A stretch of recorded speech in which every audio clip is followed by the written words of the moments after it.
नक्षत्र भाई कैसे हो आप? बढ़िया है, काफ़ी बढ़िया। ये वाद के ऊपर पहला एस्ट्रोलॉजी के से रिलेटेड पहला एपिसोड है और आपके साथ इसलिए कर रहा हूँ क्योंकि मैं आपको थोड़ा टाइम हो गया मुझे फॉलो करते हुए इंस्टाग्राम पे, और वहाँ पे मैंने आपकी कुछ प्रेडिक्शंस देखी रिसेंटली जो आपने 27 मई को की थी। उसके बाद उनमें से 3-4 तो ऑलरेडी सही निकल के आई हैं, तो मुझे लगा कि यार एस्ट्रोलॉजी में कुछ तो है। वो कुछ क्या है वो आपसे बात करेंगे। बट कुछ प्रेडिक्शंस जो आपने करी थी, आपने बोला था कि 10 जून के बाद टेरर अटैक्स हो सकते हैं पाकिस्तान की तरफ से, जो 4 LOC के पास जम्मू कश्मीर में। जी 4 हुए हैं जम्मू में। उसके बाद 11 के बाद बोला था, लेकिन आपने 11 जून के 10 11 से शुरू हो गए 14 आई थिंक, या 11 से 15 मैंने कहा था, 10 से शुरू हो गए। 10 से शुरू हो गए थे। आपने रेलवे एक्सीडेंट का भी बोला था, पर्टिकुलर एक डेट्स का जो दिया था, महीना और डेट। और एक जनरल प्रेडिक्शन भी आपने की थी, स्पेसिफिक थी कि स्पोर्ट्स में और ओलंपिक्स में हम अच्छा करेंगे। तो स्पोर्ट्स में हाँ, स्पोर्ट्स में ऑलरेडी T20 वर्ल्ड कप जीत गए। बिल्कुल बिल्कुल। और कुछ प्रेडिक्शंस हैं जो आपने अभी मतलब ये पुरानी वाली थी, पिछले 1 महीने में जो कुछ हुआ है। बट मैं चाहूँगा कि कुछ प्रेडिक्शंस जो आपने अभी ऑलरेडी कर चुके हैं, आप जुलाई में क्या होगा, अगस्त में क्या होगा, उसका मैं चाहूँगा कि आप थोड़ा सा उसको अपना बताएं कि क्या क्या प्रेडिक्शंस हैं वो, क्योंकि मेरे पास तो लिस्ट है, बट आप भी बताइए थोड़ा। नहीं, मुझे एग्जैक्टली मतलब सारे वर्ड टू वर्ड तो अभी एकदम कंठस्थ नहीं है, लेकिन इतना है जैसे अभी जो रिसेंटली 5 से 7 जुलाई की अमावस्या आ रही है, और इस टाइम पे थोड़े से जो ग्रहों की स्थिति है तो वो थोड़ी सी सही नहीं है उस टाइम पे। तो उस टाइम पे कुछ बैड इवेंट्स होने चाहिए, लेकिन अब वो एग्जैक्ट क्या होंगे उसके ऊपर कोई पास डेटा इतना स्ट्रांग नहीं है। It can be earthquake, it can be terrorist attack, but इस केस में प्रॉपर प्रेडिक्शन के लिए थोड़ा और डेटा की ज़रूरत थी। पर ये ज़रूर है कि एक मेरे को था कि 5 से 7 जुलाई जो है, इसमें हमेशा +-1 डे तो होता ही है, एरर जिसको हम बोलते हैं, एरर प्रोन एरिया। तो इसके अराउंड है। और जैसे कि अभी मॉनसून सेशन तो अभी शुरू हो ही गया है, सदन तो संसद तो पूरी, तो उसके बारे में ही मैंने प्रेडिक्शन किया था। ये ऑफ कोर्स चुनाव के रिजल्ट से पहले की बात है कि कंट्रोवर्शियल लॉज इस टाइम पे पास होंगे। और मेरा ये भी था कि जो डिफेंस की जो डील्स हैं, तो अगर मान लो इस टाइम पे होती तो उस पर काफ़ी ज़्यादा कंट्रोवर्सी शुरू होंगी, और इस तरीके से तो और भी हैं। और आप बताओ मेरे को, मैंने और क्या क्या लिखा है। अच्छा, मैं ही बता देता हूँ। आपने अर्थक्वेक किया था 5 से 8 जुलाई जो हो सकता है, 6 July is the date that you have mentioned. और उसमें आपने ये भी लिखा है कि फाइनेंशियल स्कैंडल जो डिफेंस या लैंड डील से रिलेटेड है वो उजागर हो सकता है उन डेट्स में। और ख़ासकर जो वुमेन हैं या आर्टिस्टिक फील्ड्स के जो लोग हैं उनके लिए वो पीरियड जो है 5 से 8 जुलाई का, उसमें काफ़ी दिक्कतें आ सकती हैं। 18 से 23 जुलाई का भी आपने बोला है कि फायर से रिलेटेड कोई एक्सीडेंट हो सकता है। 16 जुलाई से 16 अगस्त का एक पीरियड आपने मेंशन किया है अपने प्रेडिक्शन में, जिसमें आपने कहा है कि कंट्रोवर्शियल लॉज पास होंगे और उसमें जुडिशियल एक्टिविज्म हमको देखने को काफ़ी इन्वॉल्वमेंट है, मिल सकता है। और पाक और चाइना का जो बॉर्डर क्राइसिस है, इश्यूज हैं, वो भी उस दौरान हो सकते हैं। Of course. उसके बाद आपने जो 31 जुलाई से बेसिकली 7 अगस्त तक का आपने किया है, उसमें आपने बहुत एक इंटरेस्टिंग इसमें है कि स्कूल से रिलेटेड या जो बच्चों से रिलेटेड वो टेरर अटैक्स का आपने स्पेशल मेंशन किया है, प्रेडिक्शन किया है। एक बड़े पॉलिटिशियन की डेथ का भी मेंशन है इसमें, और एक फेमस एक्ट्रेस या किसी बड़े आदमी का लड़का वो इन्वॉल्व हो सकता है किसी स्कैंडल में। मुझे थोड़ा सा इंडिकेशन लग रहा है जिस तरीके की न्यूज़ चल रही है कौन कौन इन्वॉल्व हो सकता है इसमें, बट लेट्स सी। और इसमें भी बिग पॉलिटिकल लीडर कोई है जो फाइनेंस और एग्रीकल्चर से रिलेटेड है, वो न्यूज़ में रह सकता है इस दौरान। तो ये क्रिटिकल पीरियड आपने बताया है 16 जुलाई से अगस्त, और 31 जुलाई खासकर 7 अगस्त तक। 19 अगस्त से 3 अक्टूबर में आपने बोला है कि मास प्रोटेस्ट होंगे, working class, labour class, farmers, बिल्कुल। तो ये कुछ प्रेडिक्शंस हैं जी, बट देखते हैं कि ठीक होती है नहीं, कुछ ठीक हुई है। और ओलंपिक्स का तो बोला ही है आपने कि मेडल्स अच्छे आएंगे। बट ये जब आप प्रेडिक्शंस करते हो कि ये देश की ये प्रेडिक्शन है, बेसिकली आप देश की कुंडली क्या है, राइट? तो आप कैसे प्रेडिक्ट करते हो, क्या चीज़ें देखते हो आप, कहाँ की मतलब देश की कुंडली क्या है? क्योंकि अगर हम देश को देखें तो नेशन स्टेट का जो कॉन्सेप्ट है वो तो बहुत रिसेंट है। बिल्कुल। तो उससे पहले क्या होता था, और पूरे पृथ्वी का देख रहे हो, या फिर किस तरीके से, मतलब क्या लॉजिक है इस चीज़ के पीछे? तो अगर इस सवाल को रिफ्रेश किया जाए तो ये कह सकते हैं कि अगर आप भारत के बारे में प्रेडिक्ट करना चाह रहे हो तो आप किस कुंडली का इस्तेमाल करते हो और इसके पीछे लॉजिक क्या है। बिकॉज आइडिया ऑफ इंडिया तो बहुत पुराना है, अखंड भारत, तो अभी आप क्या यूज़ कर रहे हो। तो कुंडली में जो एक बेसिक कंसेप्ट होता है, कुंडली से हम करना क्या चाह रहे हैं, प्रेडिक्शन, और इसमें हम कोरिलेट करते हैं करंट इवेंट्स को प्लानिटरी मोशन से, एज सिंपल एज दैट। इसके पीछे ये कैसे होता है कैसे नहीं वो अलग चीज़ है, बट सिंपल हम ये देख रहे हैं कि अगर कोई घटना घटी है तो उस समय जो ग्रहों की स्थिति है वो आकाश में कैसी है, और उस पर एक डेटा एनालिटिक्स मॉडल चला रखा है जो पुराने ऋषि मुनियों ने भी बहुत उन पर रिसर्च कर रखी है, उसकी हम हेल्प लेते हैं। और फिर हम ये देखते हैं कि आज की तारीख में अगर हम उन्हीं फार्मूलोज को, मेथड्स को लगाएं तो हमें क्या रिजल्ट मिलते हैं ना। जब कुंडली की बात आती है कि देश की कुंडली क्या होगी, तो उसमें हमारा ये मानना है कि जब हम इंडिया की बात कर रहे हैं तो हम अखंड भारत की बात तो नहीं कर रहे हैं, हम उस इंडिया की बात कर रहे हैं जिसका जन्म हुआ था 15 अगस्त 1947 रात के 12 बजे। तो ये जब इसको हम बोलते हैं कुंडली में जन्म का समय देखते हैं, टाइम और लोकेशन देखते हैं, तो क्योंकि इंडिया का जो पावर सेंटर है वो क्या है, दिल्ली, यहीं से सारे डिसीजन लिए जाते हैं। इस कारण से जो कुंडली है इंडिया की वो हो जाएगी 15 अगस्त 1947 रात के 12 बजे। तो उस समय जो ग्रहों की स्थिति रही होगी, एक तो वो, प्लस ग्रहों की स्थिति बदलती रहती है, तो उनके बदलने से क्या प्रभाव आएगा उस प्रेजेंट बर्थ के समय पे जो कुंडली थी उसके ऊपर, उसको हम एनालाइज करते हैं और उसके हिसाब से प्रिडिक्ट करते हैं। तो आपके हिसाब से ये जो आपकी पहली जो प्रेडिक्शंस, कुछ आप बताना चाहें, जो 3-4 जो बड़ी प्रेडिक्शंस थी जो सही हुई, इस बेसिस पे, मतलब हो सकता है कि कई बार क्या मतलब ये मैं लॉजिक फिट करने की कोशिश कर रहा हूँ कि क्या ये सही हुआ है पहले, ताकि जब हम प्रेडिक्शन कर रहे हैं आगे का तो उसकी संभावना कितनी है ठीक होने की। क्या पहले भी ऐसा हुआ है कि ये इस साल का तो हमने बताया कुछ कि जो ये तो ठीक अभी हुआ का है, हाँ। बट कुछ बड़ी प्रेडिक्शंस जो पहले आपने की हैं और वो सही हुई हो? तो 2020 में जब कोविड हुआ, जब सब घर बैठ गए, उस समय मैंने अपना चैनल शुरू किया था एस्ट्रोलॉजी का, इंस्टाग्राम पे द लॉजिकल एस्ट्रोलॉजर के नाम से, और ज्योतिष विद्या में 2011 से पढ़ रहा हूँ। तो उस टाइम तक मुझे लगा कि अब मैं इतना तैयार हो गया हूँ कि मैं अब थोड़ा कुछ पब्लिकली प्रेडिक्शन शुरू करता हूँ। तो जब कोविड हुआ तो उसके बाद सब लोगों के अंदर इच्छा थी कोविड कब खत्म होगा, तो तब मैंने प्रेडिक्शन करी थी कि भाई 2022 के एंड तक, इफ़ आई रिमेंबर राइटली, 2023 से इसका डर पूरी तरह मिट जाएगा। तो लोगों को तब बहुत हुआ था कि भाई इतना लंबा समय आप कैसे बोल रहे हो, अभी तो 2020 है, 2-2.5 साल लग जाएंगे। तो उसमें मैंने कहा था कि भाई जब शनि मकर राशि से निकल जाएगा तो बेटर हो जाएगा, और इस तरीके से रीजंस भी देता हूँ मैं, ऐसे नहीं कि बोल के निकल गया, रीजंस भी देता हूँ कि ये कारण है मेरे प्रेडिक्शन के। तो उस टाइम में सबसे बड़ी प्रेडिक्शन ये थी कि जब कोविड की सेकेंड वेव आई तो वो सेकेंड वेव ख़त्म कब होगी। तो उस टाइम बहुत हर जगह लोगों की जान जा रही थी, तो उस टाइम पे लोगों का था कि सेकेंड वेव कब खत्म होगी, तो वो डीएम आ रहे थे मेरे को। तो तब मैंने फिर एक प्रेडिक्शन करी थी कि इस टाइम पे राइज करेगी, इस टाइम पे प्लेटो करेगी और फिर डाउन जाएगी। तो जब वो कोविड सेकेंड वेव ख़त्म हुई और उसके बाद जब मेरा भी इंटरेस्ट था कि भाई गूगल का डेटा चेक करते हैं, जब मैंने गूगल का डेटा चेक किया तो वो एग्जैक्टली इट वाज मैचिंग, मतलब जो डेट्स थी उसी के अराउंड एग्जैक्टली वैसे हुआ था।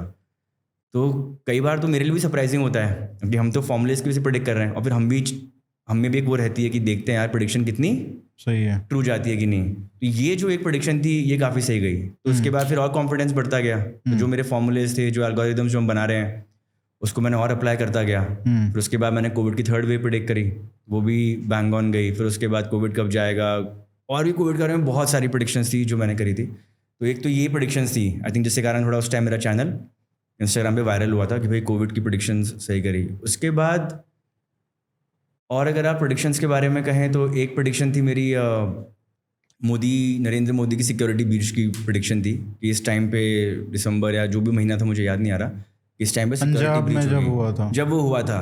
तो इवन तो अब कई लोग बोलते हैं कि वो स्टेज था और वो था, लेकिन अब स्टेज था कि नहीं मुझे नहीं पता, लेकिन कुंडली तो यही कह रही थी कि भाई इस टाइम पे जो भी हमारा लीडर है स्टेट का उस पर दिक्कत आएगी। नाउ जब ये प्रेडिक्शन मैं कर रहा हूँ तो ये बहुत रेयर प्रेडिक्शन है, बहुत ही रेयर होता है कि पीएम का काफिला ऐसे रुक जाए, मतलब बहुत ही रेयर, मुझे तो याद नहीं लास्ट टाइम कब था। तो जब इस तरह का रेयर प्रेडिक्शंस आप करते हो रिटर्न फॉर्म में पब्लिकली, तो तैयार भी रहना पड़ता है समीक्षा के लिए, लोग तैयार बैठेंगे कब गलत जाए। और बिकॉज इन जनरल जो साइंटिफिक टेम्पर के लोग हैं उनका मानना है कि एस्ट्रोलॉजी सही नहीं होती, तो दे आर रेडी कि यार गलत जाए और फिर हम कुछ कमेंट करें। तो लकीली वो प्रेडिक्शन ठीक गई और उसी प्रकार से कुछ एयर क्रैशेस की भी प्रेडिक्शंस मैंने करी थी इस टाइम पे होगी ना। एयर क्रैश एक बहुत ही रेयर इवेंट है, तो वो मेरी सही गई थी। और जो कुछ प्रेडिक्शंस मेरी ठीक गई वो थी अर्थक्वेक की। ना अर्थक्वेक जो है वो रोज़ होते हैं पृथ्वी पे, तो आप अर्थक्वेक की प्रेडिक्शंस करते हुए आपको ध्यान रखना पड़ता है कि जो मैं डेट दे रहा हूँ इस दौरान ही अर्थक्वेक ज़रूर आएगा। बाकी दिन तो आते रहते हैं, लेकिन जब मैं बात कर रहा हूँ तो मैं महत्वपूर्ण अर्थक्वेक की बात कर रहा हूँ, जिससे हम लोगों का मेंटली हम थोड़े से वो फील करें कि यार ये क्या हो गया। तो तब मैंने कहा था कि भाई नॉर्थ इंडिया में भूकंप आएगा इस दौरान पे, दिल्ली में भूकंप आएगा इस दौरान पे। और इनफैक्ट मैंने जो दिवाली गई थी पास्ट, उसे मैंने लिखा था पहले कि इस दिवाली पे भूकंप आएगा मतलब। तो अगर आप नोटिस करोगे तो लोगों ने बोला कि भूकंप तो आया नहीं दिवाली पे, तो एक्चुअली भूकंप आया था, बट वो 3 साढ़े 3 का था। तो ठीक है, इतना तो चलता है, सीस्मोलॉजिकल डिपार्टमेंट से तो बेटर ही है मतलब वो तो नहीं कर पाए, चलो मैं ही उनका काम कर देता हूँ। तो इस तरीके से चल रहा है। अच्छा, आपने साइंटिफिक टेम्पर की बात की। अच्छा, जहाँ से शुरू कर लेते हैं बेसिक से कि कुंडली क्या है। तो ये साइंस कैसे है, मतलब इसको साइंटिफिक कैसे कहा जा सकता है? कि बात करते हैं कि कुंडलियों में या ज्योतिष में कि ग्रहों से कुछ इम्पैक्ट आ रहा है कि भाई ग्रह तो इतनी दूर है, और आचार्य प्रशांत जैसे लोग भी बोलते हैं कि ग्रह इतनी दूर है। जो राठी ने भी एक वीडियो बनाया था उस पर, उसने करी और थी। मैं इधर बैठा हूँ, मेरे पे क्या फर्क पड़ेगा, मेरी शादी किससे होगी उससे मंगल को क्या मतलब एग्जैक्टली। तो इस पे मतलब कि इसका पूरा एक्सप्लेन कीजिए कि कुंडली का कॉन्सेप्ट क्या है और ये साइंटिफिक कैसे है एग्जैक्टली। तो पहले तो हम समझ लेते हैं कुंडली होती क्या है। तो अगर मैं आज की भाषा में बात करूं और जेन ज़ी की भाषा में बात करूं, तो कुंडली एक डेटा एनालिटिक्स सॉफ्टवेयर है जो हमारे पूर्वजों ने बनाया। और उनका ये कहना है कि इस डेटा एनालिटिक्स सॉफ्टवेयर के द्वारा आप ह्यूमन बिहेवियर को प्रिडिक्ट कर सकते हो, उनके बिहेवियरल ट्रेट्स को प्रिडिक्ट कर सकते हो, उनके जीवन के हर एस्पेक्ट को प्रिडिक्ट कर सकते हो, चाहे वो मैरिज हो, चाहे वो करियर हो, चाहे वो पैसा हो, एनीथिंग। उनका ये कहना है कि हम इसको प्रिडिक्ट कर सकते हैं। अब ये करते कैसे हैं? तो उनका ये कहना है कि ये कोरिलेशनल मॉडल है। अभी मैं कॉजेशनल मॉडल नहीं बोल रहा, सिंपल ये बोल रहा हूँ कि एक कोरिलेशनल मॉडल है, जिसको हम हिंदी में सहसंबंध भी बोलते हैं। कि भाई जब भी कोई ए घटना घटती है तो उसके साथ में मैंने ऑब्जर्व किया कि बी इवेंट होता है, और अगर ऐसा 1000 बार हो गया तो 1001वीं बार भी होने की संभावना बहुत ज़्यादा है। तो इस प्रकार से इन लोगों ने क्या किया कि जो ग्रहों की मूवमेंट है और हमारे जीवन के इवेंट्स हैं, इन दोनों को लिंक कर दिया। इसमें उन्होंने एक कोरिलेशन पाया और उसके बेस पे उन्होंने पूरा एक फॉर्मूला बना दिया। तो ये तो एक डेफिनेशन हो गई। अब इसकी एक और डेफिनेशन कर सकते हैं कि कुंडली जो है उसको अगर मैं अंग्रेजी में रफली ट्रांसलेट करूं तो आई कैन से कुंडली जो है वो एक व्यक्ति की कुंडली जब हम देखते हैं तो हमें उस व्यक्ति के पोटेंशियल के बारे में पता पड़ता है। पोटेंशियल बोले तो उसका पैटर्न कैसा है, कि हर चीज़ के प्रति इसका पैटर्न कैसा है, सोचने का पैटर्न कैसा है, प्यार के प्रति कैसा पैटर्न है, करियर के प्रति कैसा पैटर्न है, उसका जो भी मेंटल मेकअप है वो हमें उसके जन्म के समय ही पता पड़ जाता है कुंडली के द्वारा। और ये जो पोटेंशियल लेके वो पैदा हुआ है ये एक्चुअलाइज कब होगा? समय आने पे, जिसको हम दशा बोलते हैं। शनि की दशा चल रही है, मंगल की दशा चल रही है, वो कुंडली में बोलते हैं। तो कुंडली के 2 विभाग हैं या 2 पार्ट्स में विभाजन कर सकते हैं। एक हुआ कुंडली और एक हुआ समय। तो कुंडली मतलब पोटेंशियल, और ये कब एक्चुअलाइज होगा? टाइम आने पे। अब आपने कहा कि ये सब पहले से ही आपको पता है, मेंटल मेकअप और ये सब। तो इसमें ये है कि जब आदमी पैदा होता है उसके हिसाब से ही उसका सारा कुंडली के हिसाब से सब चीज़ें पता होती है। तो अगर सब कुछ पहले से ही पता है तो वो आदमी अगर जीवन में चल रहा है, मेहनत कर रहा है या नहीं कर रहा है, ये फलाना चीज़ कर रहा है, दिगड़ा कर रहा है, 50 चीज़ें आदमी करता है, तो मतलब फ्री विल जो है उसके ऊपर ही एक तरीके से क्वेश्चन मार्क उठ जाता है कि आदमी कुछ भी करेगा तो मतलब वो तो चलेगा तो उसी के हिसाब से। कुछ पहले लिखा हुआ है तो फिर काम सबसे पहले ही लिखा हुआ है तो फिर कैसे होगा? तो एक चीज तो हम पहले ये समझ लेते हैं कि कुंडली जो है वो एक व्यक्ति के पैटर्न के बारे में बताता है। तो हम ये कह रहे हैं कि जब एक बच्चा पैदा हुआ उसके अंदर ऑलरेडी एक पैटर्न वो लेके पैदा हुआ है, राइट। और हमारा ये कहना है कि जो समय है वो भी प्री डिफाइंड है। तो अगर इसको ऐसे समझते हैं, एक मैं एग्जांपल देता हूँ आपको। अगर आपको ये पता है कि भाई मेरा सिगरेट पीने का पैटर्न है और मैं डेली के 50 सिगरेट पीता हूँ, नाना पार्टिकल विंटर 3 दिन, तो अगर मान लीजिए मैं 60 सिगरेट पीता हूँ दिन के और अभी मैं आपसे मिलने आ रहा हूँ और आपने सामने सिगरेट रख दी, तो आपकी प्रेडिक्शन क्या है? मैं सिगरेट पीऊँगा कि नहीं पीऊँगा? ऑफ कोर्स पियोगे। ऑफ कोर्स पियोगे। और मैंने सिगरेट पी ली फिर उसके बाद आपने कहा कि देखो ये कागज़ पड़ा है नीचे, फिर मैंने कागज़ उठाया और देखा, अरे इसमें आपने लिखा हुआ है कि जब नक्षत्र आएगा तो मैं सामने सिगरेट रखूंगा और गारंटीड वो सिगरेट पिएगा। और मैं बोलूँ कि भाई साहब आप तो ज्योतिष हो गया, ये क्या मेरा ये डेस्टिनी में था क्या मेरे सिगरेट पीना, फ्री विल कहाँ है, समझ गए। तो हमारा सिंपल इतना कहना है कि जो भी व्यक्ति है उनका एक पैटर्न होता है, और अगर उनके सामने एक पर्टिकुलर कंडीशन रखी जाए तो हम एक आइडिया लगा सकते हैं कि वो किस तरीके से बिहेव करने वाले हैं। तो टेक्निकली जो फ्री विल है उसको अगर हम अलग तरीके से देखें तो हम ये कह सकते हैं कि अगर मुझे किसी ज्योतिष ने पहले बता दिया होता कि अरिहंत के पास जाओगे वो सामने सिगरेट रखेगा और तेरा पैटर्न सिगरेट पीने का है, तो जनरली तू सिगरेट पी लेता। अब तू इस इन्फॉर्मेशन को जानने के बाद क्या करता है वो तेरे ऊपर है। तो मैं सोचूंगा कि नहीं मैं सिगरेट नहीं पीऊँगा, सिगरेट नहीं पीऊँगा, कर सकता हूँ मैं, तो शायद मैं सिगरेट ना पीऊँ। बट होता है क्या है, क्योंकि मैं अपने पैटर्न का इतना एडिक्ट हूँ, उसको मैं इतनी बार प्रैक्टिस कर चुका हूँ कि वो सबकॉन्शियस एक वायरिंग हो चुकी है मेरी, जिसको हम रिफ्लेक्स मेमोरी भी बोलते हैं साइंस में। तो होगा क्या, वो सिगरेट देख के मैं अपने आप को रोक ही नहीं पाऊंगा। इस कारण से प्रेडिक्शंस ट्रू हो जाती है। ये वैसा ही है जैसे कि जीपीएस में होता है। जीपीएस में भी तो हम ये बोल रहे हैं ना कि मैं 15 मिनट में पहुंच जाऊंगा, 20 मिनट में पहुंच जाऊंगा, तो हम अज्यूम कर रहे हैं ना कि कार अपने पैटर्न से ही चलेगी। कल को हो सकता है कोई कार वाला बीच पर रोक दे, हुड़दंग करने लग जाए, बट नहीं, हम मान के चलते हैं कि हर कार वाले को अपने घर पहुंचते हैं तो वो तमीज़ से ही कार चलाएगा और 15 मिनट में हम पहुंच जाएंगे, और वो प्रेडिक्शन ट्रू भी होती है। तो कुल मिला के सिमिलर टू थोड़ा जीपीएस टाइप हम कह सकते हैं। बट इसमें तो मतलब पूरी लाइफ का ही प्रेडिक्शंस है ना, कि उसमें भाई शादी किससे कैसे होगी, कई लोग तो ये भी बता देते किस साल में होगी। मतलब ये कैसे हो सकता है कि भाई हो सकता है पहले कर ले बाद में कर ले, ये कैसे प्रेडिक्ट हो सकता है? तो ये एक अच्छी चीज़ है। तो अभी मैंने आपको स्टार्टिंग में कहा कि कोरिलेशनल मॉडल है। तो कोरिलेशनल मॉडल में मुझे वाई का या हाउ का ज्ञान ना भी हो तो भी चलता है। फॉर एग्जाम्पल, न्यूटन ने ग्रेविटी को डिस्कवर किया, ठीक है। उसने बोला कि कोरिलेशनल मॉडल है ग्रेविटी, जो मास पे डिपेंड करता है और inversely proportional to square of radius करता है, ठीक है। और ये एक फॉर्मूला मैंने बनाया है, क्या इसका मैं इस जीवन में इस्तेमाल कर पा रहा हूँ? ऑफ कोर्स, अपने बेनिफिट के लिए, of course, practical purpose, of course. परंतु उससे कोई पूछता 1687 में कि भाई साहब ये ऐसे कैसे है, मतलब ऐसे कैसे, मतलब ग्रेविटी काम कर रही है, क्या ग्रेविटी काम क्यों करती है, मतलब कैसे काम करती है ग्रेविटी? तो उसका जवाब होता है कि I can only give some inferences, मैं सिर्फ अनुमान लगा सकता हूँ, मुझे नहीं पता। इवन तो उसने ट्राई किया बट वो सही नहीं था। 200 साल बाद आइंस्टाइन ने निकाला कि ग्रेविटी कैसे काम करती है, जब उसने स्पेस टाइम थ्योरी दी। तो यानी अगर मुझे ना भी पता हो कि कैसे काम करती है, क्या तब भी मैं उस विद्या का इस्तेमाल कर सकता हूँ अगर वो मेरे को हेल्प कर रही है? क्योंकि जब आपने साइंस की बात करी तो साइंस के मेजर जो कंपोनेंट्स हैं वो होता है, साइंस से कहती है अगर कोई भी चीज़ यूनिवर्सली एप्लीकेबल हो, वेरीफाइबल हो और उसमें रेपिटिशन हो। यानी अगर मैंने आपको चाय के इंग्रेडिएंट्स दिए और एक फॉर्मूला लिख दिया चाय बनाने का, तो चाहे आप चाय बनाओ तब भी वही चाय बननी चाहिए, मैं बनाऊं या अफ्रीका कोई आदिवासी तब भी वो चाय बन के आ रही है, तो यानी ये आपका वैज्ञानिक है। तो उसी प्रकार से इसके अंदर एटलीस्ट प्रमाण है कि भाई हम ये कह रहे हैं कि जब ये प्लैनेट यहाँ पे आता है तो ऐसा होता है, और उसको वेरीफाई कर लो कि जब भी सूरज पूरब दिशा में आता है और पीछे 3 तारे दिखते हैं तो गर्मी आती है। अब मैं नहीं बोल दूंगा गर्मी आ रही है, तैयार हो जाओ। मतलब मेन पॉइंट वो है, वो तो एक पैटर्न फिक्स्ड है, लेकिन यहाँ पे बात आ रही कि वो हमको कैसे इन्फ्लुएंस कर रहा है। तो अब सवाल ये आ रहा है कि कैसे काम कर रही है एस्ट्रोलॉजी, जिस पे मैंने कहा कि अभी तक कोई भी किताब में, जितनी ज्योतिषी किताबें हैं उसमें ज्योतिष कैसे काम करती है उस पर कोई भी ऐसा आंसर नहीं है जो एक साइंटिफिक माइंड को सेटिस्फाई कर दे या सत्य का रस वाली आभास हो हमें। तो ऐसा अभी तक कोई आंसर इन जनरल किताबों में नहीं है, लेकिन हम फिर भी एक इन्फ्रेंस लगा सकते हैं। मतलब जब मैं पढ़ाता हूँ अपनी क्लास में तो उनको एक स्टाइल से पढ़ाता हूँ, तो मैं आपको वैसे समझा सकता हूँ कि कैसे काम करती है, और थोड़ा सा इसके लिए कुछ एक थ्योरी मान लेते हैं कि मैं एक थ्योरी प्रपोज कर रहा हूँ कि एस्ट्रोलॉजी कैसे काम करती है।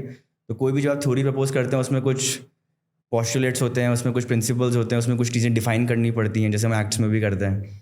तो मैं आपको बताता हूँ कि एस्ट्रोलॉजी कैसे काम करती है। तो जब अगर हमें समझना है कि वो कैसे काम कर रही है तो हमें इसके लिए 2 चीज़ें समझनी पड़ेंगी। पहले 2 बेसिक्स।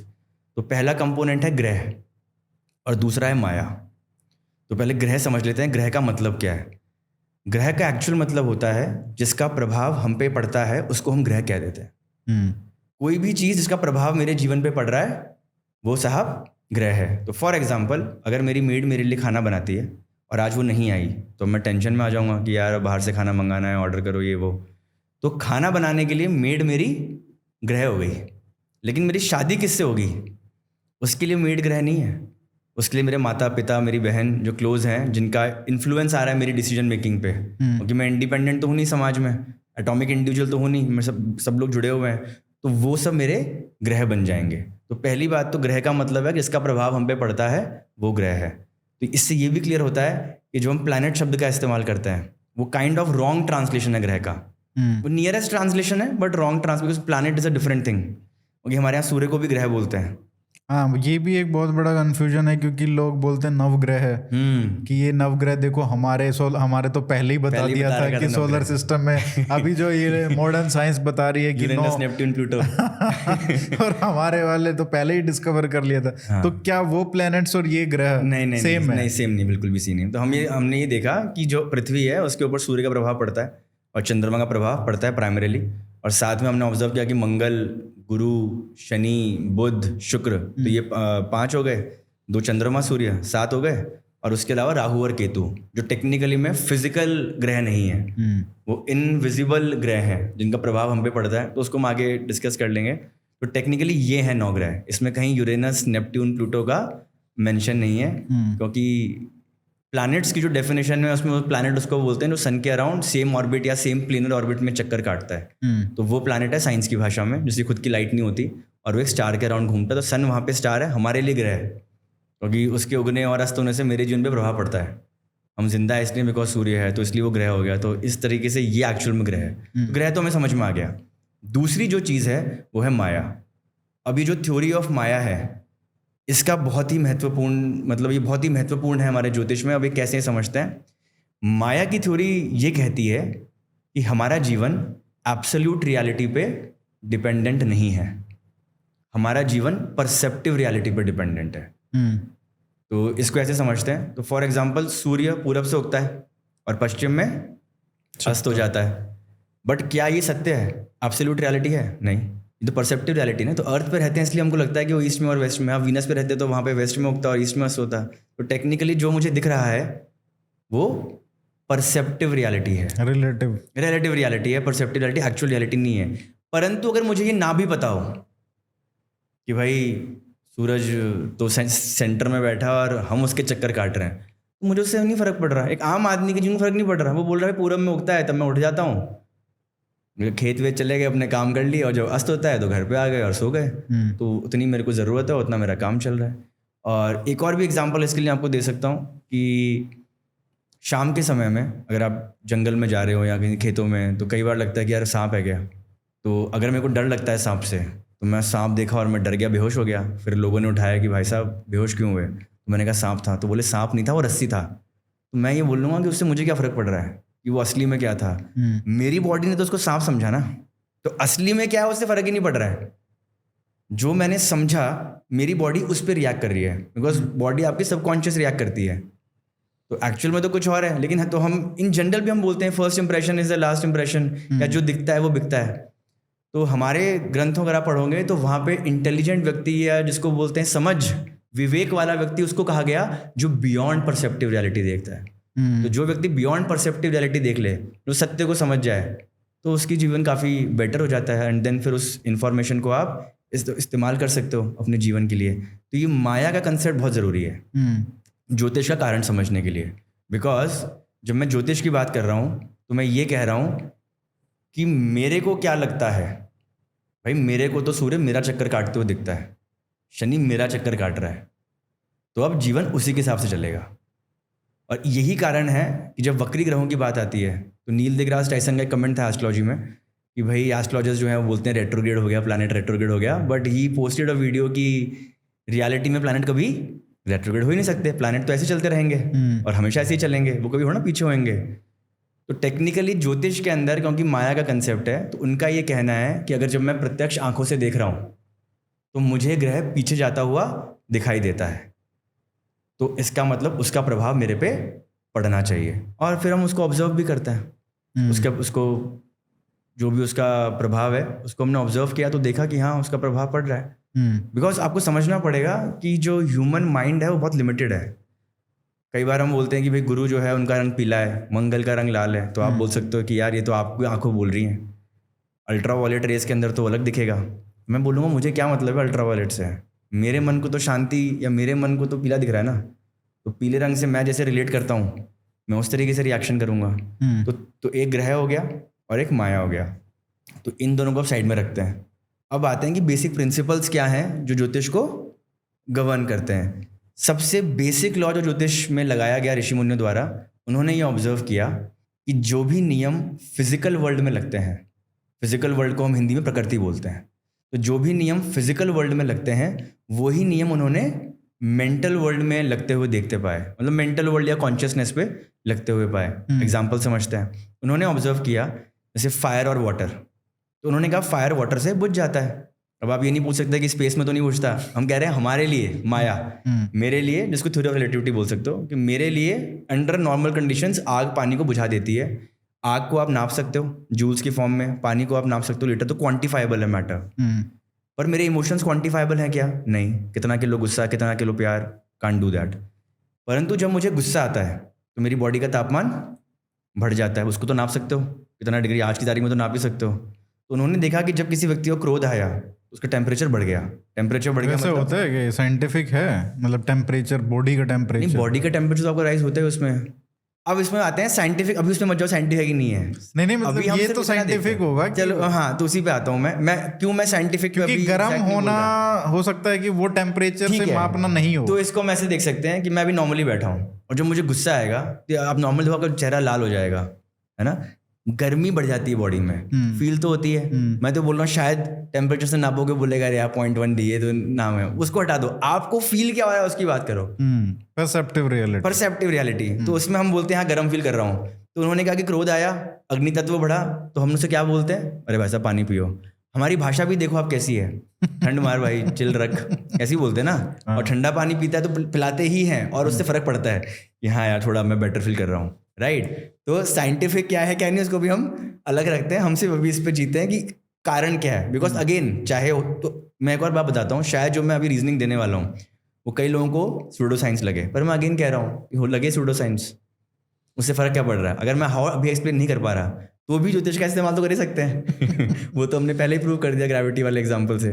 खैर, तो उनका ये कहना है कि जो फिजिकल एनवायरनमेंट है उसका प्रभाव मेंटल पे, आग और पानी का जब उन्होंने ये इफेक्ट देखा, यार गुस्सा पानी से शांत हो गया, गुस्सा एक मेंटल क्वालिटी है और पानी एक फिजिकल क्वालिटी है। तो यानी मटीरियल वर्ल्ड का एक नियम हम पे लग रहा है, प्रकृति का एक नियम मेरे पे लग रहा है, और प्रकृति के नियम कैसे होते हैं, यूनिवर्सल।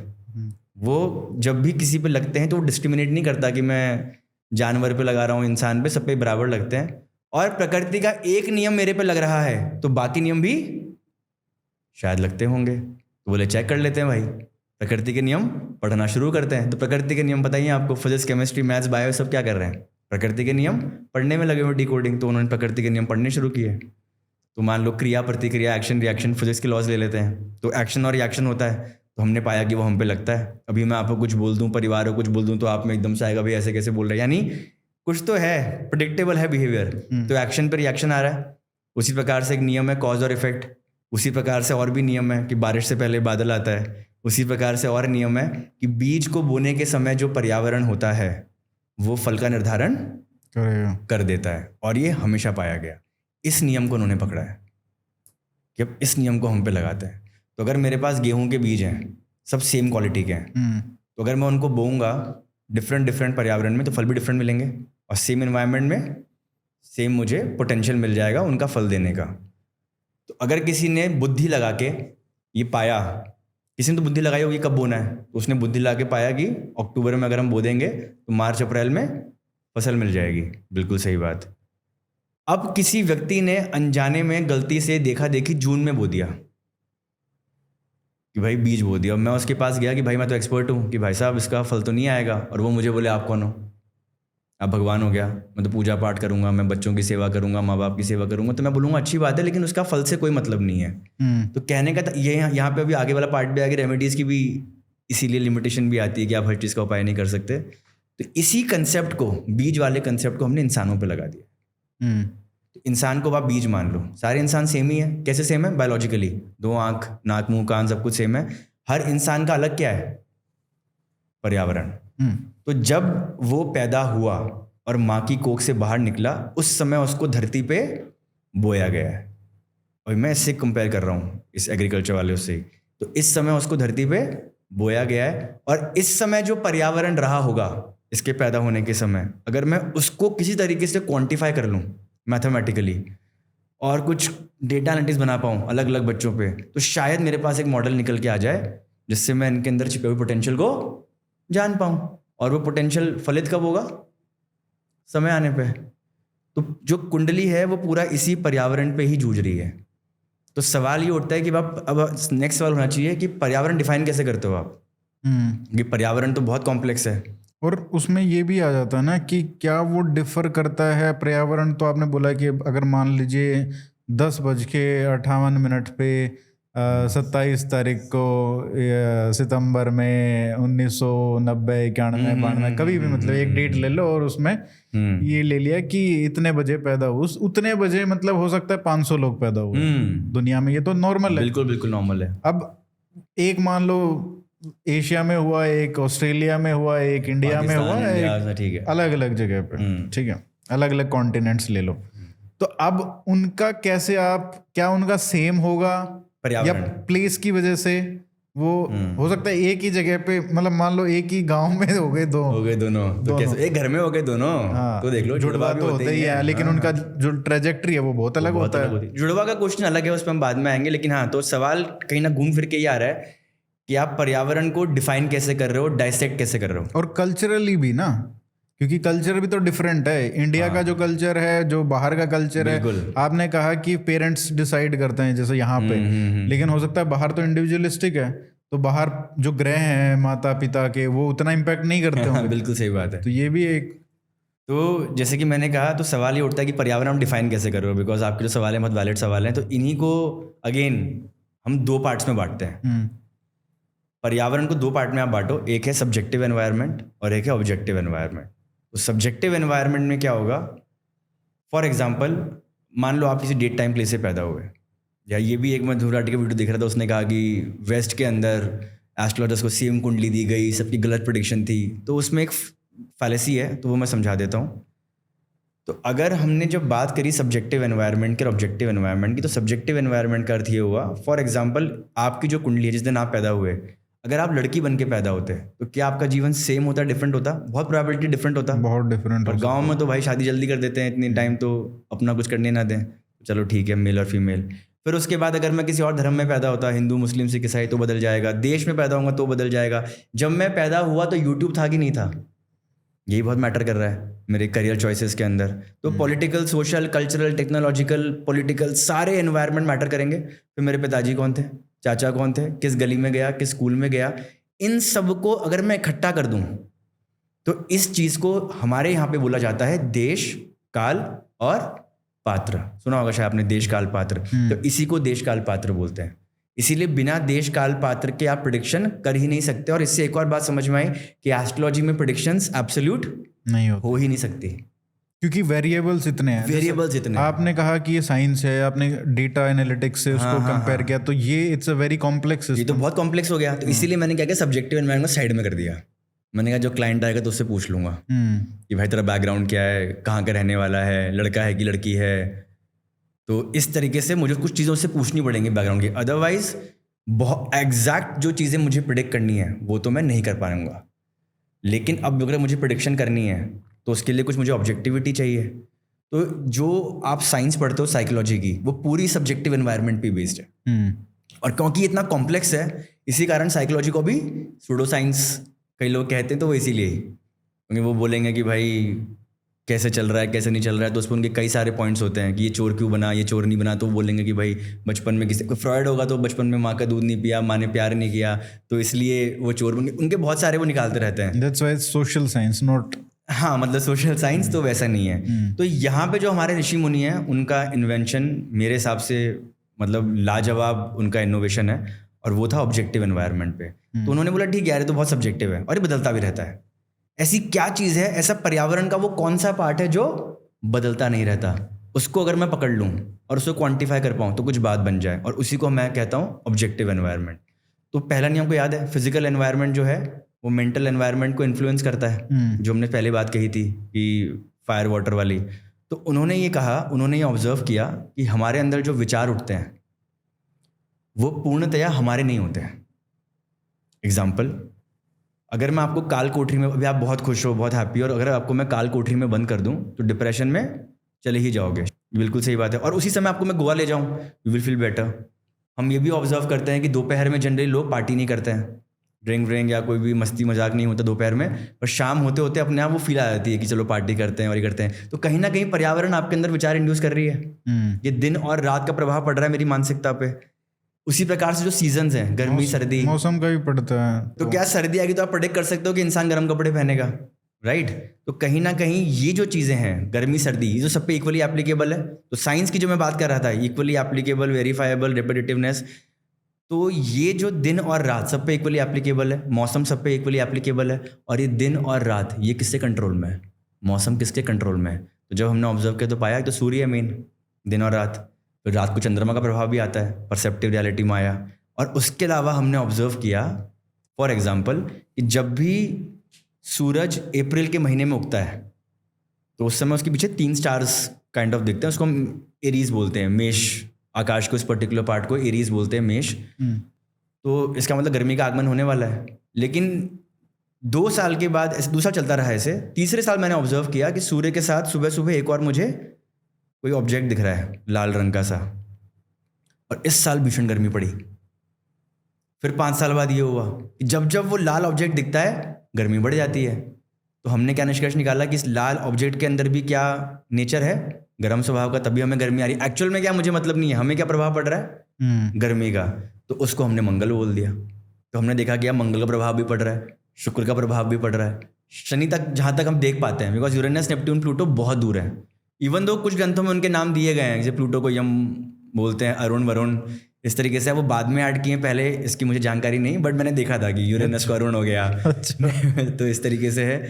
तो उसका मेरे पास टेक्स्ट का भी कोट नहीं है, लेकिन क्योंकि वो हमें दिखता ही नहीं है, यूरेनस, नेपट्टून, प्लूटो, और वो दूर भी बहुत है। मतलब प्लूटो को एक चक्कर काटने में 240 साल लगते हैं। तो अगर 12 राशियाँ हैं तो उसमें उसको आई थिंक 20 साल लग जाएंगे।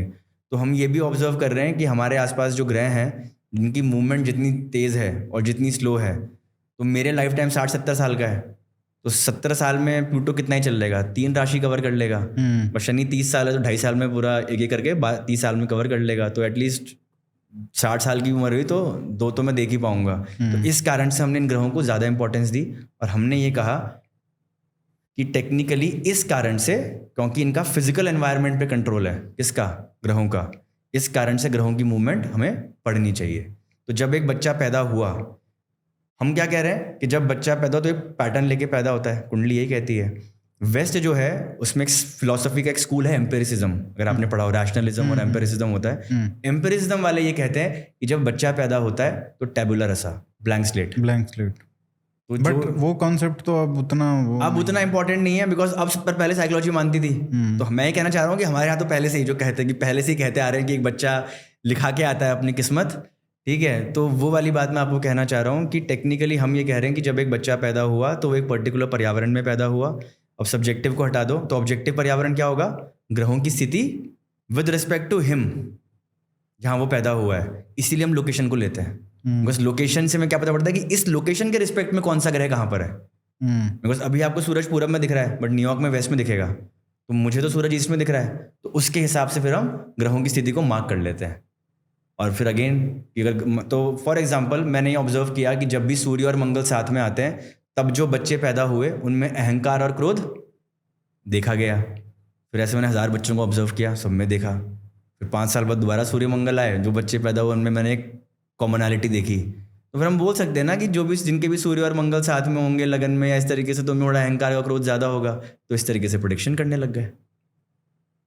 तो ये कुल मिला के मोटा मोटी एक बेसिस है। इसी कारण से planetary positions at the time of birth आपके फिजिकल एनवायरनमेंट को डिफाइन करेगा, और वो फिजिकल एनवायरनमेंट आपके मेंटल एनवायरनमेंट को डिफाइन कर रहा है। यानी जब आप पैदा हुए तो हमारे हिसाब से, we can be wrong, but हमारे हिसाब से आपका पोटेंशियल ऑलरेडी डिसाइड हो चुका है, बिकॉज आपका बीज बोया जा चुका है एक पर्टिकुलर एनवायरनमेंट में। तो समझदारी इसमें है कि उस एनवायरनमेंट को समझ लो, अपनी लिमिटेशंस को समझ लो। जैसे अगर आप लड़की बन के पैदा हो गए तो आपकी कुछ चीज़ें लिमिट हो गई हैं। आप लड़का बन के पैदा हुए हैं तो आपके अंदर कुछ लिमिटेशंस हैं, आप बच्चा पैदा नहीं कर सकते। एज ज्योतिष क्या आप वो सब फैक्टर्स अपने प्रेडिक्शन में लाते हो, जैसे ये तो फिक्स वाली चीजें हो ये तो गई फिक्स वाली चीजें हैं, बर्थ कहाँ पे हुआ, बर्थ प्लेस हो गया, टाइम हो गया, ये तो फिक्स्ड है। फिक्स्ड है। बट ये जो और फैक्टर्स आप कह रहे हो, पॉलिटिकल एनवायरनमेंट क्या है, बैकग्राउंड क्या है, फैमिली बैकग्राउंड क्या है, लड़का है लड़की है, या और बहुत सारे फैक्टर्स हैं, काउंटलेस फैक्टर्स, तो क्या आप वो भी काउंट करते हो जब आप किसी को Prediction देते हैं? प्रेडिक्शन देते समय, या फिर एक जनरल प्रेडिक्शन देखता हूँ ना मैं, मतलब 5 एस्ट्रोलॉजर से बात करो, कुछ चीजें पांचों सेम बताएंगे और कुछ चीजें अलग बताएंगे, और कुछ चीजें मतलब अलग बताएंगे, कुछ चीजें ऐसे बताएंगे कि there is no rationality behind it, कि मतलब ये तो इसको मतलब आप दिमाग चलना बंद हो जाता है ना वहाँ पे। हाँ। तो वो कैसे, मतलब वो सब चीजें कैसे होती हैं कि व्हाट इज बेसिकली, मैं पूछना चाह रहा हूँ कि difference between a good astrologer and the best one, मतलब वो क्या है? इसमें एक्चुअली आपने कई सारे सवाल पूछ लिए। तो एक तो आपने सवाल पूछा कि जब आप प्रेडिक्शन करते हो तो उस समय क्या ध्यान रखते हो। तो एक एग्जांपल लेते हैं, मान लो मैरिज का एग्जांपल लेते हैं। तो एक्चुअल अगर देखा जाए, क्योंकि मैंने क्या बोला कि कुंडली में 2 कंपोनेंट्स हैं, एक है यूनिवर्सल नियम के, प्लैनेटरी मोशंस क्या है, यूनिवर्सल लॉज, साइंस के लॉज मान लेते हैं, बिल्कुल, और एक है सब्जेक्टिव जो समाज के नियम हो गए। तो समाज के नियम तो अलग अलग करने पड़ रहे हैं प्रेडिक्शन के दौरान। तो अगर मैं गौर फरमाऊं और ऑब्जर्व करूं तो आप मुझे बताओ, मैरिज एक यूनिवर्सल लॉ है या समाज का नियम है? समाज का है। ऊपर वाले तो ऐसे बनाए ना कि ढोल नगाड़े बजेंगे, ये होगा, ऐसा तो कुछ है नहीं। तो मैरिज का एक पर्पस था प्रोक्रिएशन। तो एक्चुअली कुंडली में मैरिज का घर जिसको हम बोलते हैं, तो कुंडली में 12 घर होते हैं बेसिकली, जीवन बीज को 12 पार्ट में डिवाइड किया है। तो उसमें जो 7वां पार्ट होता है उसको मैरिज का बोलते हैं। एक्चुअली में वो हाउस जो है वो सेक्सुअल ऑर्गन्स का है। तो वो नहीं हो गया तो आपका अट्रैक्शन नहीं होगा अपोजिट सेक्स के प्रति, और उसके बाद फिर आप संबंध में आओगे। तो पुराने ज़माने में एक लड़का और लड़की के रिलेशनशिप में आने का एक ही तरीका था, जब ये किताबें लिखी गई होंगी, वो था मैरिज। तो क्योंकि जिन लोगों ने किताबें लिखी हैं उन लोगों ने अपने समय के हिसाब से लिखी हैं, उन लोग एंटिसिपेट नहीं कर सकते फ्यूचर में सब इतना चेंज हो जाएगा। तो एक्चुअली में जिसको मैरिज का हाउस बोल रहे हैं वो मैरिज का है ही नहीं, वो है रिलेशनशिप का। ना उसको फिर मैरिज क्यों बोल देते हैं? बिकॉज इंडिया में मैरिज होती है, यूएस या वैसे तो है नहीं। तो इन जनरल मैरिज सबकी हो ही जाती है। तो जब कोई व्यक्ति मेरे पास आता है कि मेरा डिवोर्स तो नहीं लिखा कुंडली में, तो अगर कुंडली में मैरिज नहीं है तो डिवोर्स भी नहीं है। तो कुंडली में ये हो सकता है कि आपकी क्वालिटी ऑफ रिलेशनशिप कमज़ोर है, हम ये बोल सकते हैं। हम ये बोल सकते हैं कि इस समय पे वो कमज़ोरी और भी बढ़ जाएगी। तो इस समय पे आपकी ज़्यादा दिक्कतें आएंगी अपने पार्टनर के साथ। हो सकता है उस समय ही ऐसा है कि आपके दिमाग में विचार ऐसे उठें, फिजिकल एनवायरनमेंट से तैयार हो जाए ग्रहों के द्वारा कि आपके दिमाग में विचार ही ऐसे उत्पन्न हो रहे हैं कि आप ज़्यादा लड़ो या इस तरीके से करो। तो मैं उसको बताऊंगा कि इस टाइम पे जब लड़ाई झगड़े होंगे तो अब आपने अगर इसको मेंटेन कर लिया तो बढ़िया, और नहीं मेंटेन कर पाए तो ये चलते रहेंगे। तो अगर वो लड़की गांव की होगी तो थोड़ा ना वो डिवोर्स दे सकती है। गांव में तो डिवोर्स होते नहीं अपने, इंडिया में ऐसी 1% है।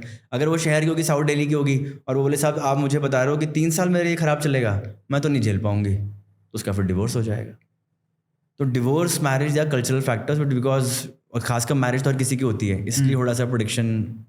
बट क्या प्रेडिक्शन ये भी हो सकता है कि जैसे शादी बोलते हैं यहाँ पे, बाहर रिलेशनशिप बोलते हैं कि कितनी होंगी, 2 3, ये भी बता देते हैं कई लोग। हाँ बिल्कुल। बट इज इट मतलब फ्रॉड टाइप है या वो उसमें भी कुछ करेक्शंस है? तो इसमें आपको समझना पड़ेगा कि जनरली जो भारत में ज्योतिषी हैं वो क्लासिकल टेक्स्ट बुक्स पढ़ते हैं, और उसमें जो चीज़ें लिखी हुई हैं वो उनके लिए पत्थर की लकीर है।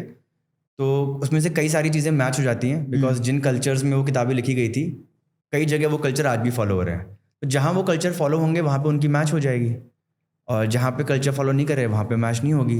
बिकॉज जनरली जो एस्ट्रोलॉजर्स हैं वो जो किताबों में लिखा हुआ है उसको बहुत ही मतलब डाई हार्ड उसको मान लेते हैं कि अगर इसमें लिखा है ना तो ऐसा ही होगा। तो अगर आप उनसे तुक की बात करना चाहोगे कई बार जो बहुत वैलिड होंगी तो उनको समझ नहीं आएगी। उसका भी एक कारण है, आपको समझना पड़ेगा कि एस्ट्रोलॉजी कोई फिजिक्स केमिस्ट्री मैथ्स की तरह इस देश में नहीं पढ़ाई जाती। तो इस देश के जो इंटेलिजेंट बच्चे हैं, जो 10th के टॉपर हैं, 12th के टॉपर हैं, मान लेते हैं वो इंटेलिजेंट हैं, तो वो तो बोलते नहीं I want to be an astrologer. तो जो क्रीम है समाज का वो तो IIT, IIM, lawyer, doctor, engineer, business ये कर रहा है। तो इन जनरल एस्ट्रोलॉजर्स जो बन रहे हैं या तो वो शौकिया बन रहे हैं, जैसे कई बार हम देखते हैं IAS अधिकारी है, उसने किताब लिखी हुई है एस्ट्रोलॉजी पे, तो वो शौकिया कर रहा है। प्राइम उसका IAS है बट शौक है तो वो साथ में उसको पढ़ रहा है, बुक कर रहा है। तो हमें कोई ऐसे focused cream of the society वाले बच्चे नहीं मिल रहे हैं जो इस सब्जेक्ट पे रिसर्च करें, और कोई भी फील्ड चाहे वो फिजिक्स ही क्यों ना हो। तो न्यूटन के बाद अगर फिजिक्स को बैन कर दी जाए, उसका मजाक बनाया जाएगी तो सूडो साइंस है ऐसे वैसे, तो इंटेलिजेंट बच्चे फिजिक्स पढ़ेंगे ही नहीं, तो कोई रिसर्च नहीं होगी, कोई स्कॉलर्स नहीं आएंगे, मतलब कितने पूरे वर्ल्ड के इंटेलिजेंट बच्चे फिजिक्स पढ़ते हैं, फिर रिसर्च होती है, एक्सपेरिमेंट्स शेयर करते हैं, तब जाके वो इतनी हाई क्वालिटी प्रोडिक्शन या दवाई बायोलॉजी बनाते हैं। यहाँ तो भाई साहब 1000 साल से कोई रिसर्च ही नहीं हुई है। वराह मीर साहब जो लिख गए हैं बृहद संहिता में, वही आज तक चल रहा है। तो अगर उन्होंने लिख दिया है कि ऐसा है तो वैसा है। तो क्योंकि ये सवाल मैंने इसलिए भी पूछा क्योंकि कई लोग बताते हैं कि और अगर कुंडली में ऐसा है कि भाई आपकी 2 शादियां होंगी, which basically today means 2 relationship, multiple relationship बोल सकते हैं उसको हम। तो मतलब अगर 100 साल पहले देखा जाए तो एक ही रिलेशनशिप होती थी। और आज तो मतलब इट्स वेरी कॉमन कि मल्टीपल पार्टनर्स। नहीं, मैं ये कह रहा हूँ कि मतलब क्या फंडामेंटली मतलब उस समय प्लैनेट्स ही ऐसे होते थे कि सभी लोगों की एक ही रिलेशनशिप था और आज मल्टीपल हो रहे हैं, तो मतलब क्या फंडामेंटली चेंज हो गया है ग्रहों का पोजीशन सबके लिए, कि सबका ही मतलब on average they are having multiple partners, जो पहले नहीं था। तो ये भी तो एक ऐसा तो है नहीं कि फंडामेंटली चेंज हो गया ग्रहों का पोजीशन। तो इसको पहले समझ लेते हैं। तो नहीं, तो ग्रहों के पोजीशन बदलते हैं, तो आपको समझना पड़ेगा कि अगर ग्रहों का इंडिविजुअल पे असर आ रहा है तो एज अ कलेक्टिव भी असर आएगा, पूरा समाज भी एक हिसाब से चलेगा। हाँ, समाज ही चेंज हो रहा है ना, तो उसकी वजह से पूरा बिहेवियर पैटर्न्स चेंज हो रहे हैं, बिहेवियर पैटर्न चेंज हो रहे हैं। तो उसको भी ग्रहों से हम एनालाइज कर सकते हैं, डिपेंड करता है आप डेटा एनालिसिस कैसे करते हैं। आपको समझना पड़ेगा, मान लो आप आज पैदा हुए, ये सेम ग्रहों की स्थिति दोबारा 25,000 साल के अराउंड 24 से 25,000 साल में दोबारा आती है। तो अर्थ जो है वो सिर्फ टिल्टेड ही नहीं है, वो ऐसे वॉबल भी कर रही है। तो यानी आज अगर मैं ऐसा हूँ तो सामने एक स्टार दिख रहा है, उसको हम पोल स्टार बोलते हैं। कुछ टाइम बाद ये ऐसे हो जाएगा तो सामने अलग पोल स्टार आएगा, फिर ऐसे कर दूंगा तो सामने अलग, तो पोल स्टार बदलते रहते हैं। तो पहली बात तो ये है कि जो अर्थ की जो फिजिकल अलाइनमेंट है वो चेंज हो रही है। तो अगर अर्थ की फिजिकल अलाइनमेंट चेंज होगी तो उसके अराउंड फिजिकल एनवायरनमेंट चेंज होगा, तो मेंटल एनवायरनमेंट भी चेंज होगा।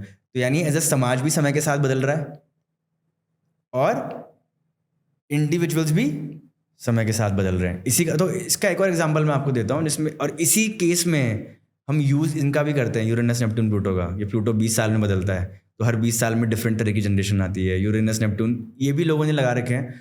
और उसके अलावा हमने एक और चीज़ क्या करी थी हमारे ज्योतिषों ने, कि क्योंकि ये एक चक्कर काटने में 24,000 साल लगते हैं मान लो, तो इसको भी हमने 12 पार्ट में डिवाइड कर दिया। फिर उनके भी हमने क्या बोल दिया कि इस पर्टिकुलर पार्ट का स्वामी मंगल है, इस पर्टिकुलर पार्ट का स्वामी शनि है, तो 2000 साल के करीब शनि का प्रभाव बहुत ज़्यादा रहेगा। यानी हम ये कह रहे हैं कि कुछ 2000 साल एक ग्रह का प्रभाव पूरे संसार पे ज़्यादा रहता है। जैसे अब हम देख रहे हैं कि 1900s के बाद से बहुत टेक्नोलॉजी में एडवांस हुआ है गजब, तो उसमें वो बोल देंगे कि भाई राहु का प्रभाव बहुत ज़्यादा आ गया है। कुंभ राशि जो है तो उसमें 12 राशि में कुंभ राशि अभी एक्टिव हो रखी है जो टेक्नोलॉजी की होती है, तो 2000 साल अभी ऐसा रहेगा। फिर 2000 साल बाद मीन राशि आएगी तो उसके अंदर जुपिटर के गुण आएंगे, तो 2000 साल के बाद जो लोग आएंगे वो काफ़ी इंटेलिजेंट और विजडम और काफ़ी जो बियॉन्ड परसेप्टिव रियलिटी देख पाए, इस तरह के व्यक्ति ज़्यादा पैदा होंगे। तो आप यही प्रिडिक्ट कर सकते हो। अगेन पूरा खेल है फिजिकल एनवायरनमेंट, मेंटल एनवायरनमेंट। आपको समझना पड़ेगा फिजिकल एनवायरनमेंट चेंज हो रहा है, क्योंकि 25,000 साल बाद सूर्य, क्या अगर सूर्य की जो पोजीशन है गैलेक्सी के रिस्पेक्ट में, क्या वो सेम रहेगी? नहीं, सूर्य भी बदल गया। तो अगेन उसका फिजिकल एनवायरनमेंट बदलेगा तो हमारा बदलेगा। और एक और एंगल से देखें, उम्र जो है सूर्य की, श्री राम जब पैदा हुए होंगे सूर्य ज़्यादा यंग था, अब थोड़ा और बूढ़ा हो गया तो उसका प्रभाव भी पड़ेगा। तो सूर्य की जो तेज है वो धीरे धीरे कम होने लगेगी। तो ये सब चीज़ें हैं। अगेन ये रिसर्च का विषय है जिस पर रिसर्च किया जाए। तो कल को आप सवाल पूछोगे कि यार कल को हम जब मंगल ग्रह रहेंगे तो वहाँ कैसे आप कुंडली बनाओगे? तो वहाँ भी कुंडली बन जाएगी। नहीं, क्योंकि फिर हम मतलब जो अभी प्रेडिक्ट कर सकते हैं वो ये है कि अगर लाइफ है कहीं और कहीं पे भी है तो वहाँ की जो रियलिटी होगी वो हम प्रेडिक्ट कर सकते हैं पहले से। वो मतलब वो फैक्टर्स ही अलग होंगे टू प्रेडिक्ट देयर ज्योतिष। मतलब वो ज्योतिष अगर उनको अप्लाई करना है तो वो अलग फंडामेंटल्स होंगे, उसके अलग फंडामेंटल होंगे। और अगर जो थ्योरी मैंने भी आपको दी इसको साइंस की तरह माने तो ये यूनिवर्सल है। तो कहीं भी किसी भी प्लैनेट पे रहोगे उसका स्टार तो होगा, सन तो होगा उसका, सूर्य देव तो हर जगह होंगे, तो सूर्य का प्रभाव तो पहले आ ही गया। अब अगर वहाँ पे चंद्रमा है तो उसका प्रभाव भी आएगा। अब उनका चंद्रमा कैसा है, बहुत बड़ा है, छोटा है, तो उसका प्रभाव पड़ेगा। वहाँ पे वाटर कंटेंट कैसा है उसका प्रभाव पड़ेगा। फिर उसके बाद हमारा शनि एक चक्कर 30 साल में काटता है, स्लोवेस्ट प्लैनेट है, आउटर मोस्ट प्लैनेट है।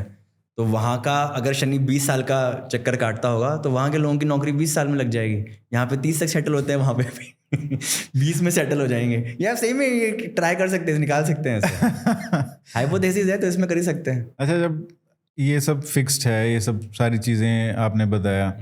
तो जो शादी के बारे में बोला जाता है कि भाई ये फिक्स्ड, मतलब ऊपर से ही आप लिखवा के आए है ना, तो फिर कुंडली का मिलन क्यों करवाते हैं? कुंडली मिलन क्यों करवाते हैं?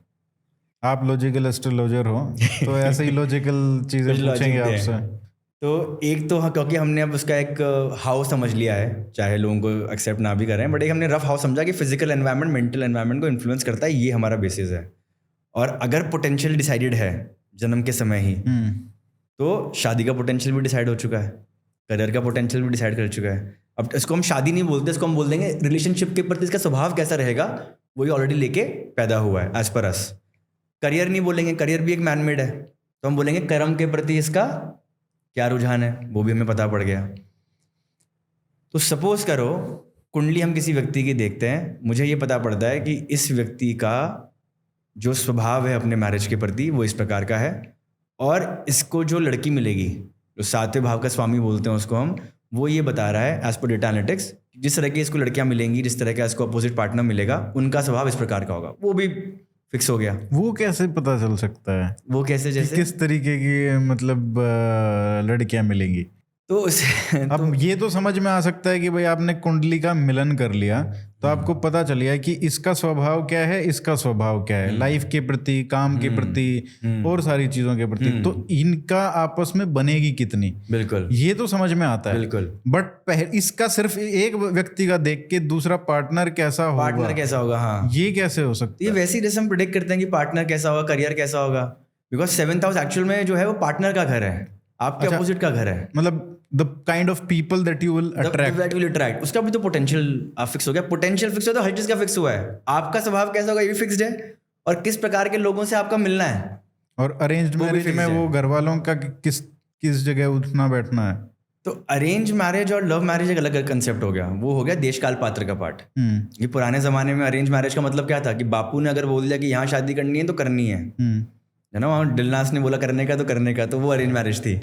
और लव मैरिज का मतलब था अपनी इच्छा से, मेरे को तो यहाँ करनी है, आप कुछ भी बोलो। आज की तारीख में अगर आप देखो तो अरेंज मैरिज और लव मैरिज में ज़्यादा अंतर नहीं है। आप लव मैरिज कर रहे हो तो सब देखता है, वो भी क्या करता है क्या नहीं करता है, और लव मैरिज में कहीं ना कहीं हम देखते ही हैं फैक्टर्स, क्या कर रहा है, उसकी जो भी हम बैकग्राउंड उसका देखते हैं।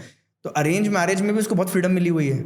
अरेंज मैरिज को आप तो लव मैरिज को आप बोलो सेल्फ अरेंज मैरिज, आप समझ गए। तो अपनी इच्छा से शादी करना वो बेसिकली एक लव मैरिज है। तो आज की तारीख में देश काल पात्र बदल गया है, तो फॉरेन के लोग तो सवाल ही नहीं पूछते मुझसे अरेंज मैरिज है कि लव मैरिज है। तो पुराने टाइम में थोड़ा सा इजी था वैसे प्रेडिक्ट करना लव मैरिज। तो जिस कुंडली में दिख रहा है कि बंदा बहुत ही इंडिपेंडेंट स्वभाव का है, और ग्रहों की भाषा में बोलूँ तो कि भाई अगर मंगल शुक्र साथ में है और लग्नेश और सप्तमेश साथ में है, तो भाई ये व्यक्ति तो किसी की सुनेगा नहीं। और अगर उसका मन भी बहुत स्ट्रांग है, एक पराक्रम का भाव होता है वो बहुत स्ट्रांग है, तो ये बंदा तो अपनी मर्जी की चलाएगा। तो वहाँ फिर हम बोलते थे कि ये लव मैरिज करेगा। फिर उसमें अगर इंटरकास्ट है तो फिर हम उसमें राहु का इस्तेमाल करते हैं। तो जो ग्रह हैं उनकी क्वालिटीज आ जाती हैं बेसिकली। तो कुंडली मिलान का जो आपका सवाल था, तो ये बिल्कुल सही बात है, अगर पोटेंशियल पहले से ही फिक्स्ड है, राइट। देखो आप हमेशा नोटिस करना, आपको अगर आप जब भी बाहर जाते हो तो आपको एक पर्टिकुलर तरह के लोग ही पसंद आते हैं, तो आप उनसे मिलना चाहोगे।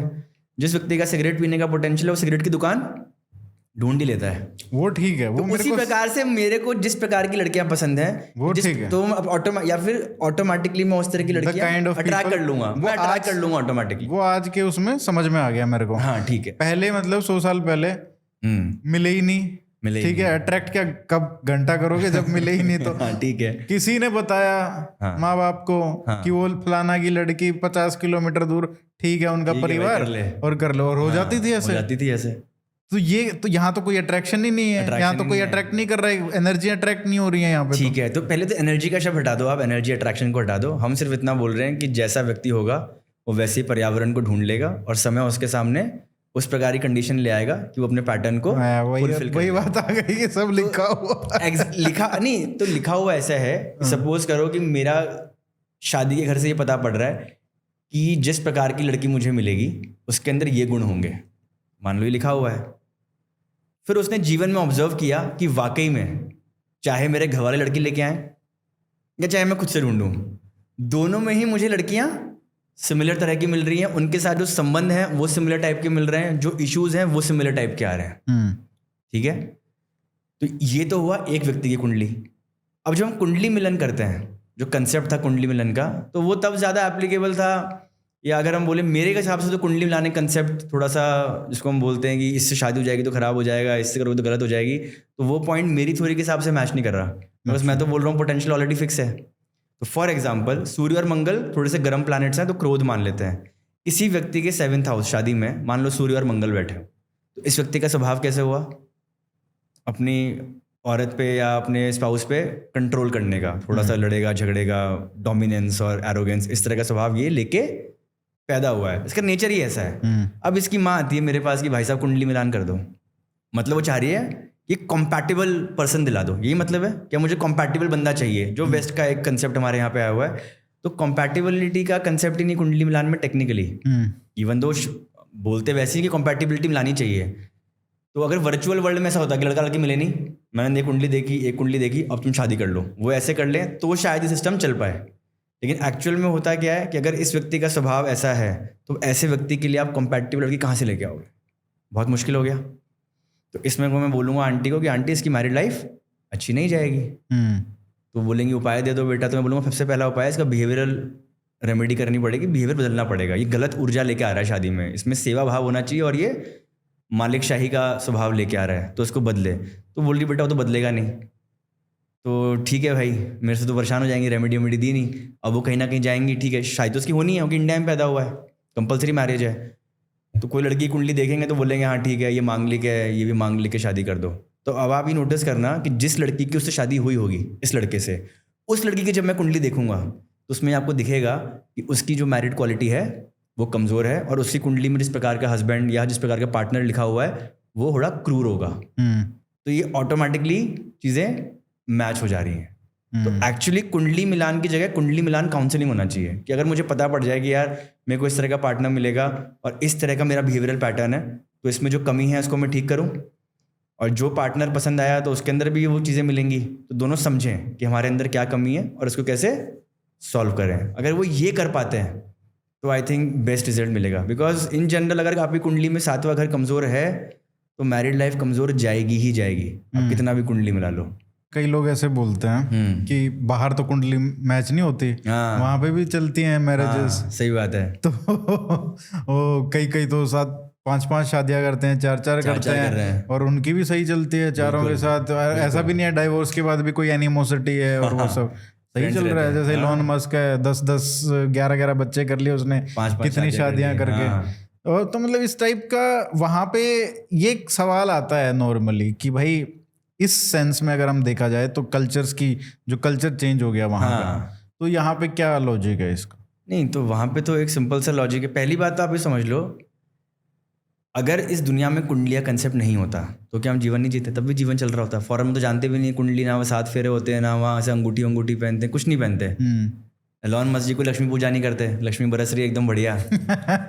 और इंडिया में कोई भी पंडित जी के पास आ रहा है, कहीं ना कहीं आप मान के चलो 2 चीज़ों के लिए आ रहा है, पैसा और पावर, ये तो उसका प्राइम है मतलब, ठीक है। और फॉरेन में क्या पैसा पावर नहीं है, और कंट्रीज़ में भी है, तो वो तो नहीं कर रहे ये सब। तो कहीं ना कहीं फिर एक सवाल उठता है कि इस कुंडली की ज़रूरत क्या है, इसकी एप्लीकेशन क्या है। तो इसको आप एक एग्जाम्पल से समझो जीपीएस के। जब जीपीएस नहीं था तब भी हम जीवन जी रहे थे बढ़िया, एकदम रास्ते से ढूंढ लेते थे, फोन वगैरह, परेशान होते थे बट चल रहा था जीवन। तो कल को मैं किसी को बोलूँ यार जीपीएस लेके आने वाला हूँ, तो बोलेगा यार मेरे को तो कोई फ़र्क पड़ नहीं रहा, मेरे नियम मेरे को सारे रास्ते पहले से ही पता है। तो जिनके फंडे क्लियर हैं उनको कोई ज़रूरत नहीं है जीपीएस की, बट जो इग्नोरेंट आदमी है उसको तो जीपीएस काम आएगा। या जिसको पता भी है तो एटलीस्ट की एंजाइटी कम हो जाती है कि चलो यार मुझे पता है कि 25 मिनट लगेंगे, फिर उसको बता दे कि 15 मिनट ट्रैफिक जाम लगेगा, तो ठीक है, उसे पहले से पता है तो उसका अपने टाइम का इस्तेमाल कर सकता है, उसको बदल नहीं सकता वो। तो क्या जीपीएस के आने से ट्रैवल टाइम कम हो गया? बिल्कुल भी नहीं।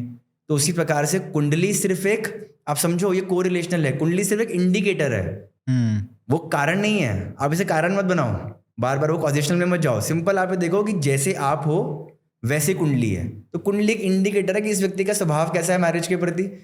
तो उसमें से गारंटीड है कि लड़ाइयाँ झगड़े होंगे ही होंगे, हम इस प्रकार से प्रोडिक्शन कर रहे हैं। तो चाहे आप कुंडली में मानो ना मानो, उससे क्या फर्क पड़ रहा है। तो अगर मान लो कोई कुंडली है, मुझे पता पड़ रहा है यार कुंडली देख के कि भाई बच्चा तो बड़ा इंटेलिजेंट है और बहुत तेज दिमाग है, इसका मतलब ही ये है कि इस बच्चे को कल को मैं ये बोल दूँ ना कि अरे यार तू तो ऐसे ही बन जाएगा IAS, तो ऐसी IIT में तरह हो जाएगा, तो इस बच्चे का डिज़ाइन ही ऐसा है वायरिंग कि वो ये प्रेडिक्शन सुनने के बाद ऐसे मस्त नहीं हो जाएगा, वो तब भी पढ़ता ही रहेगा, वो बोलेगा ठीक है सर, पढ़ूँ तो सही। आप समझ रहे हो? तो कुंडली से एक व्यक्ति के पैटर्न का पता पड़ रहा है, इंडिकेटर, वो कारण नहीं है जो भी हम थ्योरी दे रहे हैं। कारण पे भी जा सकते हैं, बट अभी आप सिर्फ इतना रहो कि सिंपल एक कोरिलेशनल मॉडल है, बार बार मैं बोल रहा हूँ, इस पे रहोगे तो ज़्यादा साइंटिफिक लगेगा, नहीं तो फिर पूर्व जन्म पुनर्जन्म उन पे जाना पड़ेगा अपने को। तो अगर हम अभी इसी पे रहते हैं कि वो एक इंडिकेटर है, जैसे कुंडली मिलन होता है। हाँ, अब इंडिया में तो वो एक लीगलिटी का भी एक इशू आ जाता है, क्योंकि कई बार मान लीजिए एक 2-3 केस ले लेते हैं। जैसे एक केस में पंडित जी थे, वो उन्होंने गलत बता दिया कि भाई कुंडली मिलन का हो रहा था और उन्होंने बता दिया गलत। उसके बाद शादी हो गई, ये झगड़े हो गए, उन्होंने फिर से चेक करवाया और वो बोले कि नहीं आपकी तो ये कुंडली, तो ये तो पंडित जी ने गलत बताया था, तो पंडित जी पे तो फ्रॉड हो गया, केस ठोको। तो उस पे केस हो गया। इसी तरीके से अब हो सकता है कि एक साइड है लड़का वाला लड़की वाले, वो बोले कि नहीं यार इस कुंडली को ना थोड़ा मॉडिफाई कर देते हैं, जो सेट नहीं हो रहा, because they want to get married. तो वो अगर चेंज कर दे तो क्या एक पक्ष पे जिन्होंने ये फ्रॉड किया है सो कॉल्ड, उन पे केस हो सकता है। ठीक है, तो ये एक लीगलिटी का केस इंडिया के स्पेशल उसमें आ जाता है, क्योंकि यहाँ पे this is taken as very serious. तो पहले तो आप एक बात समझ लो, जो हमारा फॉर्मूला है कुंडली का, जो थ्योरी है, उसके हिसाब से आप कुंडली मिलाओ ना मिलाओ, अगर मैरिज खराब है तो वो ऑटोमेटिकली उनको ऐसे ही पंडित मिलेगा जो उनकी गलत कुंडली मिलाएगा, जो भी है वो ऑटोमेटिक भाई वो मिल जाएंगे आपस में और उनका तबाही मच जाएगी। ठीक है, नंबर 1। नंबर 2, अब अगर होता है क्या, इंडिया में हर कोई कुंडली तो मिलाता ही है इवेंचुअली, और पंडित जी कुछ भी बोल सकते हैं।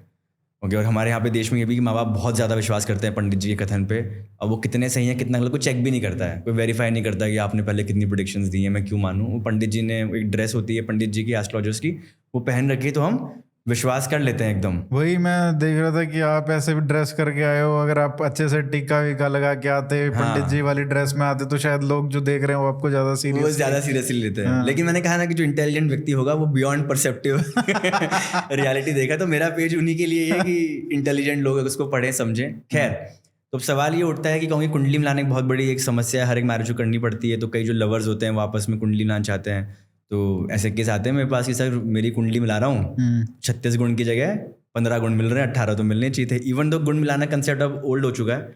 गुण मिलान जो है वो सिंपल से ऐसा है कि आप दिल्ली के मैं दिल्ली के, तो गुण मिल गए, काफ़ी सिमिलैरिटीज़ हैं, तो हमारी कंपैटिबिलिटी चल जाएगी। खैर, तो उसका कहना है कि गुण मिला रहे हैं वो तो कम आ रहे हैं, गुण मिलाने का कोई सेंस नहीं है मैरिज से, बट फिर भी तो गुण मिला रहे हैं, तो अब मैं क्या करूँ, तो अब कुंडली चेंज कर लेता हूँ और मैरिज कर लेता हूँ। तो इस तरह के केस इंडियन कोर्ट सिस्टम में आ रखे हैं। तो अभी एक रिसेंट केस आया था, I think Aditya Chauhan versus state of UP में, I think Allahabad high court में, तो जिसमें क्या है, लड़का लड़की जो थे उनका प्रपोजल था, एक्सेप्ट हो गया, फिर उसके बाद लड़का लड़की का संबंध बन गए, और उसके बाद माँ बाप ने कहा कि मुहूर्त निकालते हैं शादी का। तो जब वो शादी निकालने की मुहूर्त की बात आई तो पंडितों ने कुंडली में देख ली, कुंडली मिला ली, और कुंडली में पता पड़ा कि लड़की तो मांगलिक है एज पर देम। तो उन्होंने कहा शादी तो हो नहीं सकती, तो शादी उन्होंने तोड़ दी। तो लड़के वाले ये कह रहे हैं कि हमें ये कहा गया था कि लड़की मांगलिक नहीं है और हमने उनकी बात मान ली थी। इफ़ आई एम गलत भी हो सकता हूँ थोड़ा फैक्ट्स में, बट मोटा मोटी ये है। तो अब जो लड़की है उसने रेप का केस लगाया लड़के के ऊपर। It can be right, it can be wrong, but उसने केस लगाया। तो लड़के ने बेल की एप्लीकेशन फाइल करी। तो उसका ये कहना है कि मैंने कोई फ्रॉड नहीं किया, मैंने कोई गलत प्रॉमिस पे संबंध नहीं बनाया, मैं जेन्युइनली, मेरे को लग रहा है कि हमारी शादी होने वाली है, लेकिन अभी मांगलिक वाला सीन आ गया और घर वाले पीछे हट गए, तो अब क्या किया जाए। तो कोर्ट बोली कि ये मांगलिक है कि नहीं, पहले तो ये पता करो। तो कोर्ट ने आई थिंक लखनऊ यूनिवर्सिटी को आदेश दिए कि आप बताएं कि ये मांगलिक है कि नहीं है। फिर सुप्रीम कोर्ट ने सुबह मोटो कॉग्निजेंस लिया कि भाई ये क्या कर रहे हो, बेल किसी और उस पर देना चाहिए। तो कहीं ना कहीं एक तो लीगैलिटी पे ये आया कि भाई अब जब आप कोई भी केस करो तो उसमें मांगलिक को इतना इन्वॉल्व मत करो एज पर लीगल बेसिस। एक और केस था इसी बेस पे, आई थिंक उसका नाम मैं भूल रहा हूँ, शायद पदमजा या 1970 का कुछ केस था। मैं वकील भी रहा हूँ, थोड़े केस में पढ़ता था IIT के बाद मैंने वकालत भी करी थी कुछ टाइम। तो उसमें एक केस था कि एक बंदे ने एक केस किया था, एक उसका डिवोर्स का मैटर था, और वो बोल रहा था कि हमारी कुंडली शादी के टाइम पे जो दिखाई गई थी वो नहीं है, हमारी बन नहीं रही। तो वो गया होगा पंडित जी के पास, पंडित जी ने कुंडली तो मिलती नहीं तुम्हारी, ये शादी कैसे हो गई। तो उसने कहा रे, और उसने कहा कि कुछ कुंडली गलत दिखाई गई है, मैं तो छोटी बहन की कुंडली दे दी बड़ी बहन की जगह। तो उसने केस कर दिया अच्छा। कि भाई ये तो गलत कुंडली दिखा के इन्होंने शादी करवा दी, तो ये तो फ्रॉड का केस है। क्योंकि मेरी शादी करने का बेसिस ही ये था कि कुंडली मिल रही है, कि हमारे ये मानते हैं कुंडली में शादी अच्छी चलेगी, जो कि अब ऐसा केस नहीं है, बट उस टाइम पे या अभी भी ये मानते हैं, बट मेन ये था। तो कोर्ट का ये कहना है, पहली बात तो उसने केस किया कि फ्रॉड किया गया मेरे साथ। तो अगर आज की तारीख में कोई व्यक्ति ऐसा करना चाह रहा है, कुंडली बदल के शादी करना, तो कोर्ट का ये स्टैंड है कि गलत कुंडली दिखा कर आपने शादी करी है तो ये फ्रॉड में नहीं आएगा। फ्रॉड में नहीं आएगा। फ्रॉड में नहीं आएगा। अब आपको समझना पड़ेगा, जब हम फ्रॉड शब्द की बात करते हैं तो फ्रॉड कई अलग अलग एक्ट्स में मेंशन होता है, उनकी डिफाइंड भी होता है फ्रॉड क्या होता है। तो जो कॉन्ट्रैक्ट एक्ट है, if I am not wrong, section 17 में शायद फ्रॉड को डिफाइन कर रखा है। तो उसमें जो डेफिनेशंस हैं कि फ्रॉड ऐसे होता है, आपने कुछ मटेरियल चीज़ छुपा ली, ये कर ली, वो कर ली। तो कोर्ट ये कहता है कि मैरिज, हिंदू मैरिज जो है, नॉट इस्लामिक मैरिज, वो कॉन्ट्रैक्ट तो है नहीं। तो फ्रॉड की जो ये डेफिनेशन है वो तो हम ले नहीं सकते, और इस तरह की डेफिनेशन लेने लग गए। फिर हर कोई बोलेगा पहले हमें हाइट ये बताई थी, बाद में हाइट निकल गई, मैं डिवोर्स के लिए फाइल करता हूँ, तो ये फ्रॉड तो हम नहीं लेंगे। ठीक है। तो कंसेंट के टाइम पे फ्रॉड हुआ, आपका ये कहना है। हम तो बोल रहे कंसेंट जो होती है इंपॉर्टेंट है मैरिज के लिए। तो उन्होंने कहा कंसेंट दो जगह होती है मैरिज में, एक तो प्रपोजल के समय प्रपोज किया, एक्सेप्ट किया, वो कंसेंट, और दूसरी होती है शादी के दिन, जब 7 फेरे ले रहे हैं। प्रपोजल तो हम बीच में भी काट सकते हैं, लेकिन शादी के दिन जो आपने फेरे लिए, उससे पहले जो कंसेंट दी है आपने, वो जो सेकंड कंसेंट है, ये मटेरियल कंसेंट है, तो ये दी गई थी। तो इसलिए आपका ये कुंडली वाला जो आर्ग्यूमेंट है वो साइड में करते हैं। अब कल को फ्रेश केस बने, कोई बढ़िया लॉयर उसको आर्ग्यू करे, क्या पता सुप्रीम कोर्ट बदल ले, बट अभी तक ये स्टैंड है कि टेक्निकली आप अपनी गलत कुंडली दिखा के मिला के शादी कर लोगे तो फ्रॉड के केस में नहीं फंसोगे। अगर मैंने इस केस को सही समझाया तो नहीं फंसोगे अभी तक, जो मैंने अच्छा, अब आपने एक जगह मेंशन किया रेमेडीज का, और ये सब तब आ ही जाता है ये डिस्कशन में कि रेमेडीज बहुत ही नेचुरल चीज़ है जो लोग आते हैं और सबसे ज़्यादा वही एक डिमांड है लोगों की कि भाई हमारे साथ ये इश्यूज हैं, कुंडली में ये इशू है या लाइफ में ये इशू है, क्या रेमेडी है। अब रेमेडी का स्कोप कितना है, क्योंकि आपने बोला कि बहुत सारी जो पोटेंशियल फिक्स्ड है, इसमें रेमेडीज कितना स्कोप में ठीक कर सकती हैं, चीज़ें खराब कर सकती हैं, क्योंकि दोनों लोग आते हैं नेगेटिव भी करवाने के लिए, नज़र का भी कॉन्सेप्ट है। कई लोग आते हैं कि प्यार में वो लव स्पेल्स, उस टाइप के लोग आते हैं, लव स्पेल्स वर्क, इस टाइप के, तो इस टाइप के भी लोग आते हैं। तो मतलब इसमें कॉन्सेप्ट क्या है, ये रेमेडीज का कॉन्सेप्ट क्या है। और कई लोग ये भी बोलते हैं कि मैनिफेस्टेशन, कि जब हम कुछ मैनिफेस्ट करते हैं तो वो हो जाती हैं चीजें। तो वो कैसे हो जाती हैं जब चाह रहा है आदमी, मतलब वो जब लिखा नहीं है तो वो चाहने से वो हो सकता है, वो कैसे हो सकता है। ये मूवी आई थी वो वक्त करके, उसमें वक्त मूवी देखी आपने पुरानी, रेस अगेंस्ट टाइम? नहीं, वो तो अमिताभ बच्चन वाली है, पुरानी वाली नहीं, वो नहीं। उसमें वो बंदा बड़ा खुश है, उसके 3 बेटे हैं, बलराज साहनी की है मेरी ज़ोहरा ज़बीन, जिसमें गाना था राजकुमार, वो जानी वाला डायलॉग है, शीशे जिनके घर में होते हैं। तो उसमें बोल रहा है पंडित जी को कि यार मैंने इतनी मेहनत करी, आज देखो मैं कितना पैसे वाला बन गया, मेरे 3 बच्चे हैं, और इंसान जो चाहे क्या नहीं कर सकता मेहनत से, राइट। तो इस तरह की वो बात कर रहा है। फिर वो बोल रहा है कि नहीं, समय जब आता है तो वो आपके हाथ में नहीं है, बात सही है, और फिर वो डिस्ट्रॉय होता है, बर्बाद हो जाता है, फिर पूरी मूवी शुरू होती है। तो इससे एक बात समझ में आती है कि समय जो है वो तो हमारे हाथ में नहीं है, कल को पोटेंशियल आपके हाथ में हो सकता है, आप अपना पोटेंशियल बेहतर कर सकते हो। कि यार कोई सवाल करने में मुझे पहले 1 घंटा लगता था, अब मैं सवाल को आधे घंटे में कर लेता हूँ, मैंने 5 साल प्रैक्टिस करी, अब मैं पहले से बहुत शार्प हो गया। आप अपने पोटेंशियल को बेटर कर सकते हो, लेकिन जो अपॉर्चुनिटीज़ आपके सामने आएंगी वो तो आपके कंट्रोल में नहीं है। और ये अपॉर्चुनिटीज़ लेके कौन आता है, उसको हम बोलते हैं समय। और समय किसके हाथ में? प्लैनेटरी मोशंस के, बिकॉज समय और मोशन ये जुड़े हुए हैं। जब आप नींद में होते हो तो समय का ज्ञात नहीं होता है, तो समय का ज्ञात हमेशा मोशन से ही होता है। और पृथ्वी के आसपास वो कौन सी चीज़ें हैं जो आपको मूव करती हुई दिख रही हैं? वो है ग्रह। जो सितारे हैं, नक्षत्र हैं, वो भी मूव करते हुए दिखते हैं, हमें ग्रह ही उनके अराउंड मूव करते हुए दिखते हैं। इसीलिए हमारे समय को कंट्रोल कौन करता है? ग्रह। तो क्या मैं ये कह सकता हूँ कि जो ग्रहों की जो स्पीड है वो प्रेडिक्टेबल है? 5 साल बाद मंगल कहाँ होगा, गुरु कहाँ होगा, तो 5 साल बाद फिजिकल एनवायरनमेंट कैसा होगा, प्रेडिक्टेबल है। उससे करस्पॉन्डिंग मेंटल एनवायरनमेंट कैसा होगा, प्रेडिक्टेबल है। तो समय वही बता रहा है कि किस समय आपके दिमाग में कैसे विचार पैदा होंगे। समय ये बता रहा है बाकी लोगों के दिमाग में कैसे विचार पैदा होंगे और किस प्रकार की कंडीशंस आपके सामने आएंगे, लाई जाएंगी। अब जब ये डिसाइड हो गया कि समय फिक्स है, आपका पोटेंशियल फिक्स है, तो वो जो हमारा एग्जांपल था सिगरेट वाला, तो अब ये व्यक्ति मेरे को बोले भाई साहब रेमेडी दे दो, मैं सिगरेट नहीं पीना चाहता। कल को अगर वो ये बोलता है, उसके अंदर में ये इच्छा है कि मैं सिगरेट नहीं पीना चाहता, सिगरेट देगा, तो उसको हम कुछ कुछ चीज़ें बोल सकते हैं, बट अगेन उसका जो फाइनल तो डिसीजन उसको लेना है कि वो मन पे कितना कंट्रोल कर पाएगा, राइट। अगर किसी का पोटेंशियल 50% है और समय आ गया है आईआईटी के एग्जाम का, क्या कोई भी रेमेडी उसको 90% कर सकती है? Of course not.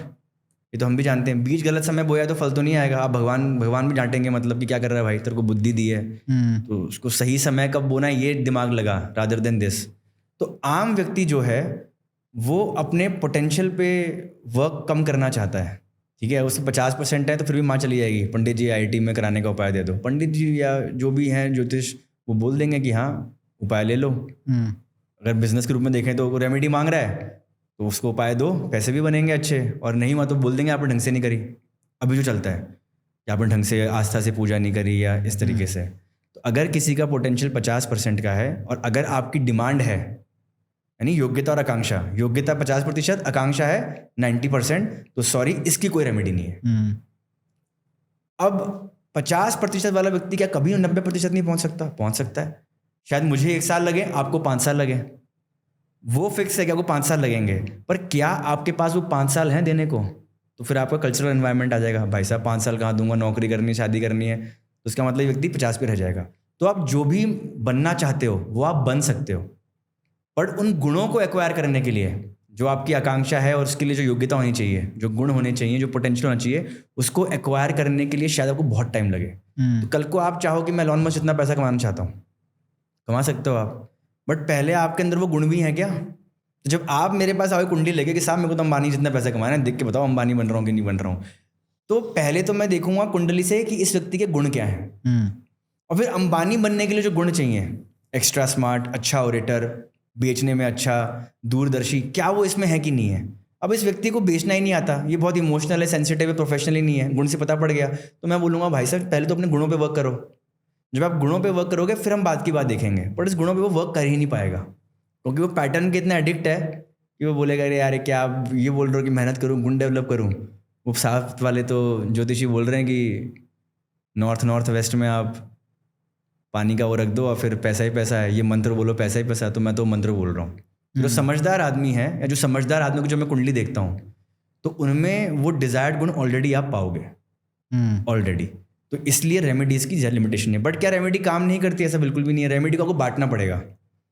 तो फॉर एग्जांपल अगर एक 50% के व्यक्ति को मैं लाइब्रेरी भेजूँ, उसका ध्यान ज़्यादा लगेगा, पढ़ाई बेहतर होगी, तो 50 से 55 हुआ ना, तो रेमेडी तो है। तो उसी प्रकार से कुछ बीमारी उनकी रेमेडी नहीं है, लेकिन खांसी जुकाम छोटी मोटी की तो रेमेडी है, तो वो रेमेडीज़ हैं। तो रेमेडीज़ में तंत्र मंत्र यंत्र जो बहुत ही फेमस है, इस तरह की चीज़ है।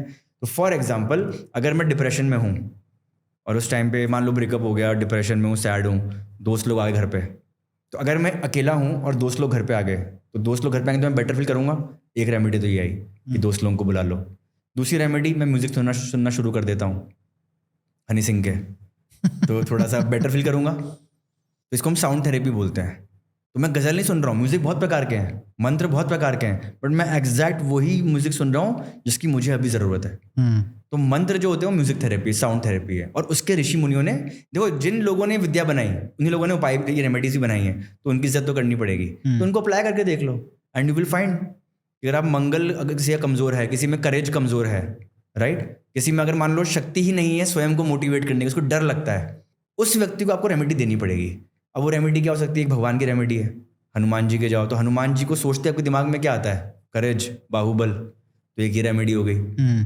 या ऐसा बच्चा, उसी कुंडली मैंने देख ली कि तो यार डरपोक बनेगा, बोले इसका नाम क्या रखें, तो यहाँ पे नाम आ जाएगा, नाम रखो बाहुबली कि बड़ा होएगा तो बच्चे बोलेंगे यार तेरा नाम बाहुबली है, क्या डर रहा है? तो ये भी एक उपाय हो गया। तो अलग अलग तरह की रेमेडीज आ रही हैं। नाम शेर से डरता कुत्ते से, हाँ, तो इस तरीके से कर सकते हो। फिर मान लो अगर जैसे मंगल है, उसको हम लाल रंग से रिलेट करते हैं और मंगल उसके लिए हेल्पफुल है, तो हम उसको बोलेंगे लाल रंग पहन, हम उसको लाल रंग का रतन पहना देंगे। इस तरीके से रतन पहनाने के और भी कई सारे फॉर्मूलेज हैं, बट बेसिक ये है कि आपका जो मजबूत है उसको और मजबूत करो, और जो कमज़ोर है उस पर आप वर्क करो। लेकिन सबसे पहले आपको समझना पड़ेगा, सबसे बड़ी जो रेमेडी है वो है बिहेवियरल रेमेडी। एंड ये तो किसी कोई बात ही नहीं करता बिहेवियरल नहीं रेमेडीज की, करेगा। और उसकी वजह से ही ये सारा जो धंधा बन गया है, एग्जैक्टली। उसकी इमेज इसीलिए तो खराब है। बिकॉज अगर आप आम आदमी या नॉर्मल ह्यूमन बींग्स को ऑब्जर्व करें, उनको हर चीज़ क्या चाहिए? जल्दी। जिम जाएंगे तो बॉडी जल्दी बन जाए, स्किन को साफ करना तो बस गोली ली और जल्दी साफ हो जाए, हर चीज़ में जल्दी है हमें। तो इस कारण से जैसी डिमांड वैसी सप्लाई, इकोनॉमिक्स का रूल है, तो वही गणित यहाँ पे लग जाता है। बिहेवियरल रेमेडी मैं बोलूँगा कि भाई साहब आपके 50% है, आपको थोड़ा पढ़ना पड़ेगा, ये चेंज करो। आप अपनी गर्लफ्रेंड को दबाते हो तो ये सब बंद करो। या कल को मान लो गांधारी मेरे पास आती दुर्योधन के लिए कि यार मेरे बेटे की कुंडली देखना है यार, हाँ, ये बेचारा मतलब परेशानी बताइए है, क्या बताइए। तो मैं बोलता कि आंटी इसका जो वो है कि आंटी मैंने से कुंडली देखी, वो चंद्रमा राहु ऐसे साथ में है और थोड़ा सा सनकी आदमी का इसका दिख रहा है, तो ये लोगों की सुनेगा नहीं, गुरु खराब है इसका, राहु खराब है, ये वो। तो वो बोलेंगे बेटा उपाय। मैं बोलूँगा कोई उपाय नहीं है। बोलेंगे क्यों? क्योंकि मैं बोलूँगा इसको एडिक्शन है अपने पैटर्न का, तो ये सुनेगा ही नहीं किसकी।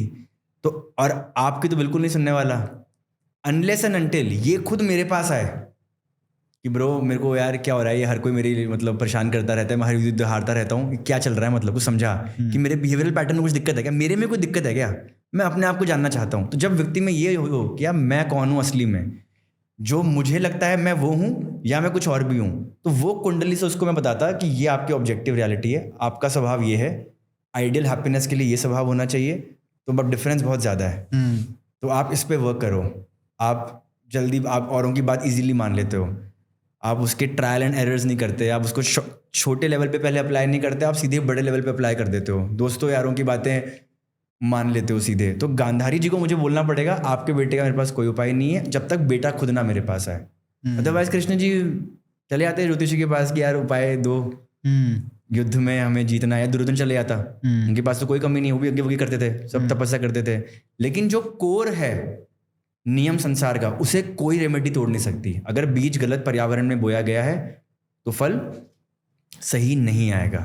तो ऐसे केस में उनका जो उपाय जो मैं दे रहा हूँ बिहेवियरल पैटर्न चेंज करने के, तो पहले उसको ये रेमेडी दी कि बिहेवियर ऐसे पैटर्न ऐसे चेंज करना है। आपको गुस्सा आता है तो गुस्सा पे वर्क करने के लिए 100 किताबें लिखी गई हैं, 100 कोर्सेज हैं, वो करो।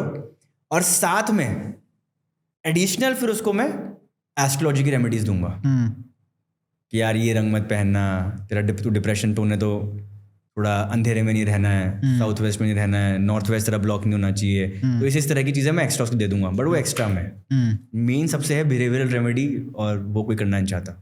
अच्छा, थोड़ा सा पीछे जाते हैं। हाँ, जो आप जिस तरीके की प्रेडिक्शंस आप करते हो कि देश के बारे में, तो वो कैसे पता चल जाता है कि भाई ये अर्थक्वेक आएगा या टेररिस्ट अटैक है? मतलब आम आदमी की जैसे कर रहे हो, जैसे भाई इस यहाँ पे पैदा हुआ और ये सब है, तो वो तो अलग है, वो आदमी से रिलेटेड है। अब देश की कर रहे हो तो उसमें कैसे पता चलता है कि भाई अब पॉलिटिकल इंस्टेबिलिटी आएगा या और सारी चीजें होंगी, टेररिस्ट अटैक, वो कैसे प्रेडिक्ट, मतलब वो टेररिस्ट अटैक क्या है, मतलब ये कैसे, मतलब इसके पीछे सार क्या है, कुंडली कैसे बना रहे हैं? तो अपने अगेन इसमें जो पुराने जो लोग थे वो बहुत I am very like specifics कैसे निकल के आ सकते हैं। और मैं तो एक थ्रेड देख रहा था, एक ज्योतिष है ट्विटर पे, वो तो ये भी बता रहे थे कि उन्होंने बताया, ये मतलब पिछले साल का उनका थ्रेड था कि भैया ये मोदी जो है, जो रिजल्ट डे आएगा उस दिन तुम खुश नहीं होगे, मतलब बेसिकली मेजोरिटी जितना तुम एक्सपेक्ट कर रहे हो वो नहीं आ रहा है, और ये सब मतलब पूरा कि टेररिस्ट अटैक होगा, और वो मतलब ये सारी प्रेडिक्शंस हो रही हैं। तो इसका मतलब कैसे किस लेवल तक हो सकता है ये स्पेसिफिसिटी? तो इसमें पहली बात तो ये है कि ऐसा सेट कि एस्ट्रोलॉजी में रिसर्च लेवल की भारी कमी है। तो ज़्यादातर जो पुराने लॉज हैं उन्हीं पे हम बेस्ड हैं।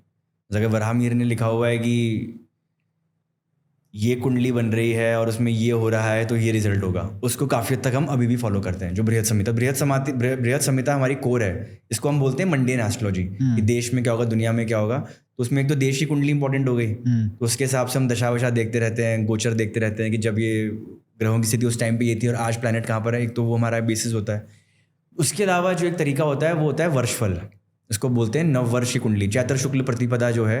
तो जब आखिरी अमावस्या जो होती है होली की, होली पे क्या होता है, होली के बाद गर्मी आना शुरू होती है, मतलब वो ट्रांजिशन पीरियड है, फिर गर्मी शुरू होती है। तो उससे जस्ट पहले जो लास्ट अमावस्या होती है उस दिन की हम कुंडली बना लेते हैं, ठीक है। अब उसकी जब हमने कुंडली बनाई तो वो और उसमें प्लेस का ले लेंगे दिल्ली, तो एक कुंडली बन के आ जाएगी। तो वो हमें 1 साल का रिजल्ट बता देगी कि अगर कुंडली अच्छी बन रही है तो चीज़ें बढ़िया होंगी, और वो चीज़ अगर ख़राब होगी तो फिर ख़राब होंगे। अब इसमें कुंडली के जो बेसिक नियम है वो सबको पता है, जो भी एस्ट्रोलॉजी पढ़ता है सबको पता है। अब आपको समझना पड़ेगा कि 12 तो घर होते हैं कुंडली में, 9 राशि, 27 नक्षत्र, तो इसके कितने बन सकते हैं परम्यूटेशन कॉम्बिनेशन? इनफाइनाइट। 7 स्वरों से इनफाइनाइट गाने बन सकते हैं।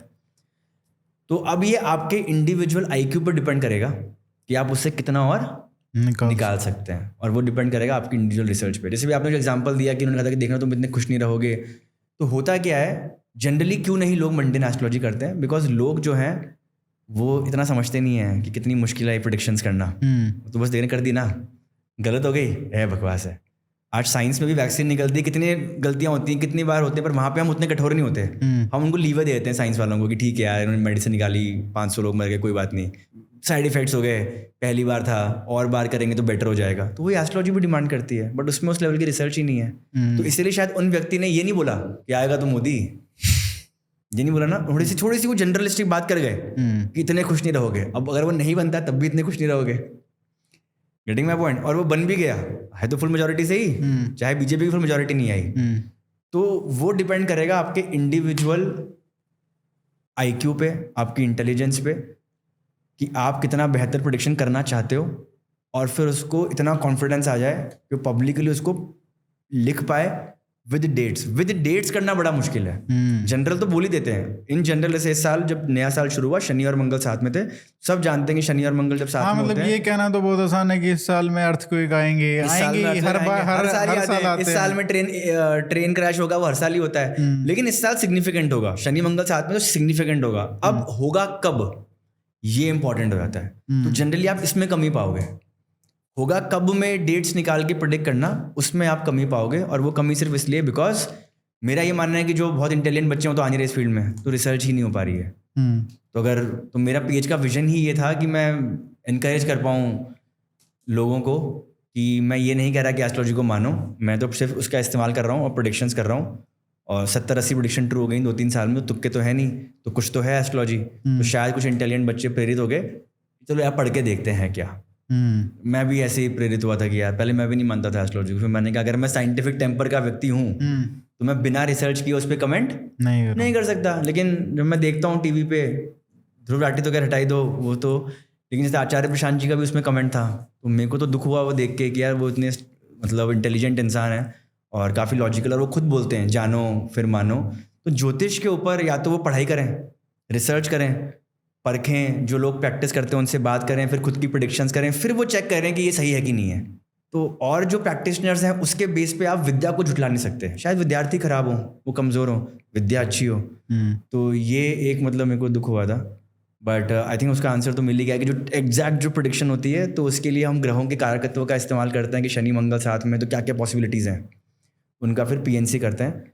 एंड जो पास्ट में जब ये कॉम्बिनेशंस आए थे तब क्या घटनाएं हुई थी। नाउ सैडली मेरे पास 2000 साल पहले जब शनि मंगल साथ में थे उसका कोई डेटा नहीं है, तो इस कारण से हमारी एक्यूरेसी प्रेडिक्शंस थोड़ी सी कम है। जैसे कोविड का लोग मुझे बोल रहे थे कि पहले क्यों नहीं प्रेडिक्ट किया, तो हम ये प्रेडिक्ट कर सकते हैं क्योंकि उस समय जब सूर्य ग्रहण लगा था बहुत ही खराब प्लानिटरी पोजीशंस थी, बहुत ही रेयर प्लानिटरी पोजीशन। तो जितनी रेयर प्लानिटरी पोजीशन उतने ही रेयर इवेंट्स होंगे, और बड़ी खराब सी थी, मतलब वो सूर्य ग्रहण बहुत ही खराब था, वो उसमें मेजॉरिटी ऑफ ग्रह सूर्य ग्रहण में आ गए थे। तो हम ये बोल सकते हैं वही ना उस टाइम पे जब ट्रम्प देख रहा था उसके व्हाइट हाउस में खड़ा होके उसके तो हम ये कह सकते हैं कि भाई समय बहुत खराब आएगा। अब खराब किस में आएगा, या तो हेल्थ में आएगा या वेल्थ में आएगा, लेकिन वो एग्जैक्ट वायरस ही आएगा, कोरोना ही आएगा, वो तब कर सकता हूँ जब ये प्रेडिक्शन जब 25,000 साल पहले शायद एग्जैक्ट प्रोडिक्शन आई हो, पोजीशन आई हो, और लोगों ने उस पर कुछ कमेंट्री कर रखी हो, उसके बेस से मैं कुछ कर सकता हूँ। As I said in the starting, कुंडलीज डेटा एनालिटिक्स मॉडल, तो प्योर डेटा एनालिटिक्स है। और अभी तक एप्पल या गूगल कोई भी फ्यूचर प्रेडिक्ट नहीं कर पा रहा है, बिकॉज वो फ्यूचर प्रेडिक्ट कर रहे हैं तो पास्ट एक्शंस के बेसिस पे कर रहे हैं। तो शायद मैं आज सिगरेट नहीं पीता हूँ, बाद में पीने लग जाऊँ, वो तो मेरे पास्ट एक्शंस के बारे में करेंगे, बट कुंडली से पता पड़ जाता है कि हाँ इसमें गुण है पीने के, अभी वो समय नहीं आया है, जब वो समय आएगा, स्ट्रेस आएगा तो ये पी लेगा। ये है तो कमाल की चीज़ तो है। मतलब मैं तो आज तक वाव होता हूँ, मैं अभी भी स्टूडेंट हूँ, तो कई बार मैं भी देखता हूँ कि यार इतना कितना मतलब इंसान प्रेडिक्टेबल है। बट अगर आप ऐसे सोचो, हम सबका एक पैटर्न है तो प्रेडिक्टेबल है ही, या उल्टा कर लो, अगर प्रेडिक्टेबल हो तो आप पैटर्न पे काम कर रहे हो। तो और क्या चीज प्रेडिक्ट की जा सकती है और क्या चीज नहीं की जा सकती है? इंडिविजुअल केसेस की अगर मैं बात करूं मेरे एक्सपीरियंस में, तो जब कोई व्यक्ति मेरे पास आता है, देशकाल पात्र को हटा दो, तो एक ऑब्जेक्टिव पोटेंशियल जो है उस व्यक्ति का with respect to career, with respect to relationship, उसका नेचर, उसके बिहेवियरल ट्रेड्स, उसकी इंटेलिजेंस, उसकी बेचने की स्किल, मार्केटिंग स्किल्स, उसका सुंदरता का प्रति उसका स्किल, ये सब हम उसका निकाल सकते हैं। कैसे बच्चे होंगे और भाग्य कैसा है, पोटेंशियल में सबका निकाल लूँगा, इसमें कोई दो राय नहीं है। ये एग्जैक्टली प्रिडिक्ट हो जाएगा। प्लस उसका अच्छा समय, बुरा समय, किस तरह की बीमारियां का उसका पोटेंशियल है, ये सब एग्जैक्टली आप प्रिडिक्ट कर सकते हो। लेकिन एग्जैक्ट डेट ऑफ मैरिज, उसकी जॉब कब लगेगी, जॉब में ऊपर नीचे, जॉब छूट गई अब नई जॉब कब लगेगी, ये थोड़े से ट्रिकी रहेंगे हमेशा, बिकॉज में देशकाल पात्र का एनवायरनमेंट बहुत भयंकर है।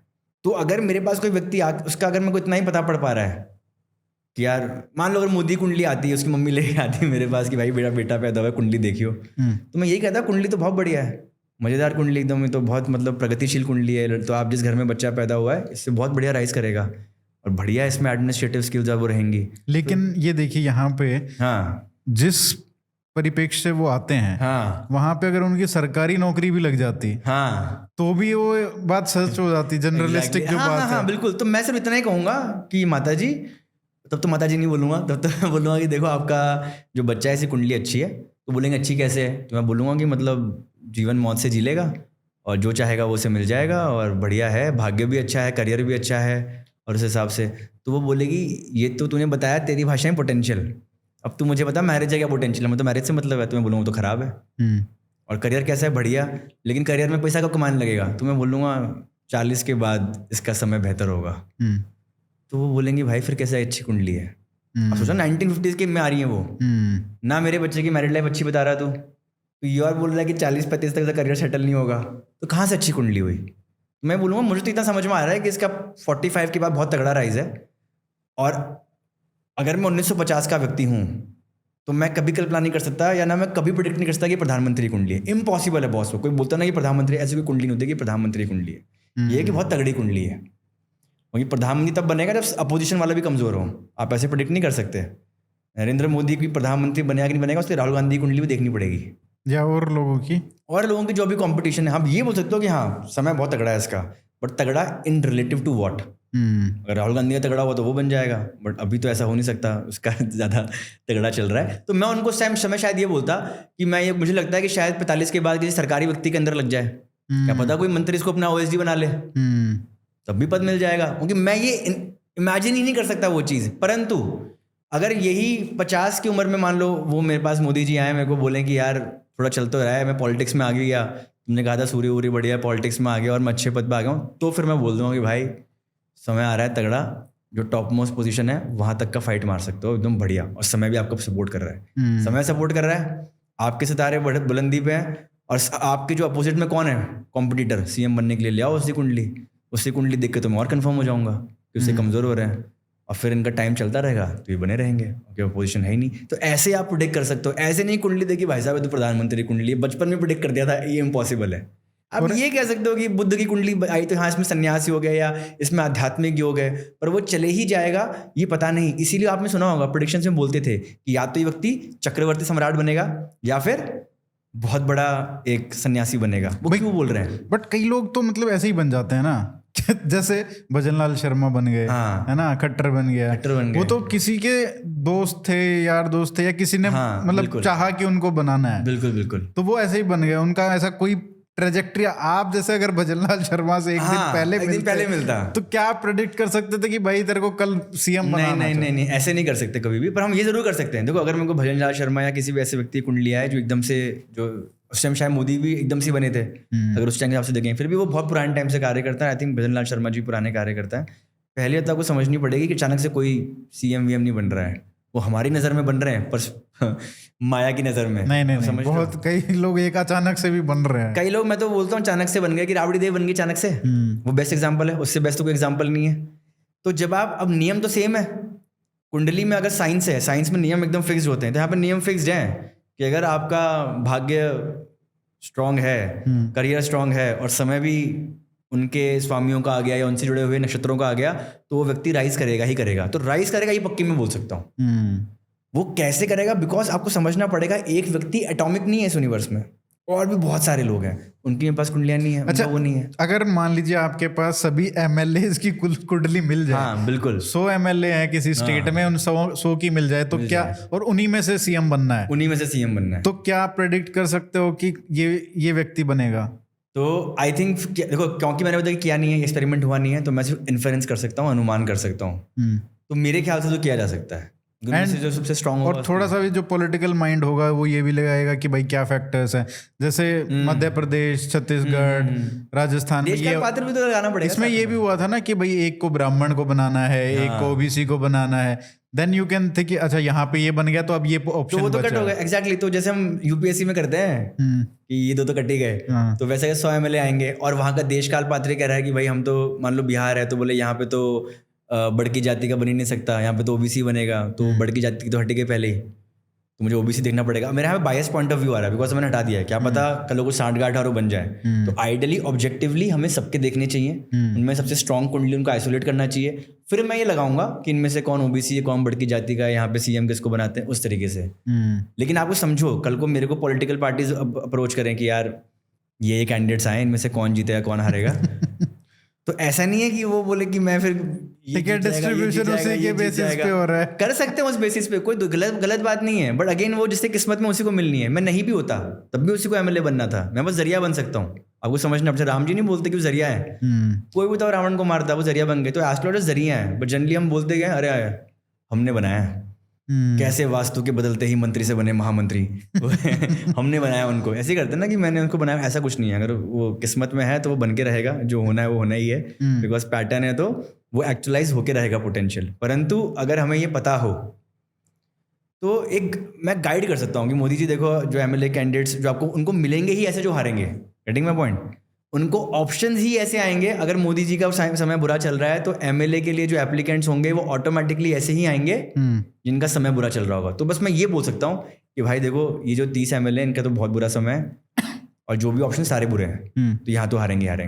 तो उनको मैं सच्चाई से अवगत करा सकता हूँ कि भाई आपका समय भी टफ चल रहा है, राहुल गांधी से बेटर है बट टफ चल रहा है, तो सीटें पहले से कम आएंगी, तो he can be ready for that. तो पहले से कोलिशन वोलिशन भी बात कर लेंगे, बस इतना ही आप कर सकते हो हेल्प इसमें। तो ये भी काफ़ी अच्छी हेल्प है, इंसान को पहले से ही अगर सतर्क रहे तो एटलीस्ट फाइट तो पूरी मारेगा। तो ये भी जानना जरूरी है कि क्या प्रेडिक्ट किया जा सकता है और क्या नहीं किया जा सकता। एग्जैक्टली, और जो नहीं किया जा सकता वो शायद हम फ्यूचर में कर पाएँ अगर प्रॉपर डेटा एनालिटिक्स कर पाएँ, पर डेटा पे डिपेंड करता है। मुझे अगर जितने भारत में एमएलए हुए हैं उन सबकी ओरिजिनल कुंडली मिल जाए, बिकॉज जनरली क्या सब ऑनलाइन मिलती हैं डिटेल्स, और ऑनलाइन डिटेल्स तो नहीं। आज भी जो एमएलए बन रहे हैं ज़्यादातर जो 80s में 70s 60s में पैदा हुए थे, उनका टाइम ही नहीं पता है। तो उनका कैसे पता चल सकता है? कमाल की बात ये है, तो यूट्यूब पे आप बहुत वीडियोस देखोगे कि कुंडली विश्लेषण चल रहा है, मोदी जी का, मनमोहन सिंह जी का। तो मनमोहन सिंह जी का तो बहुत ही ज़्यादा विश्लेषण होता था।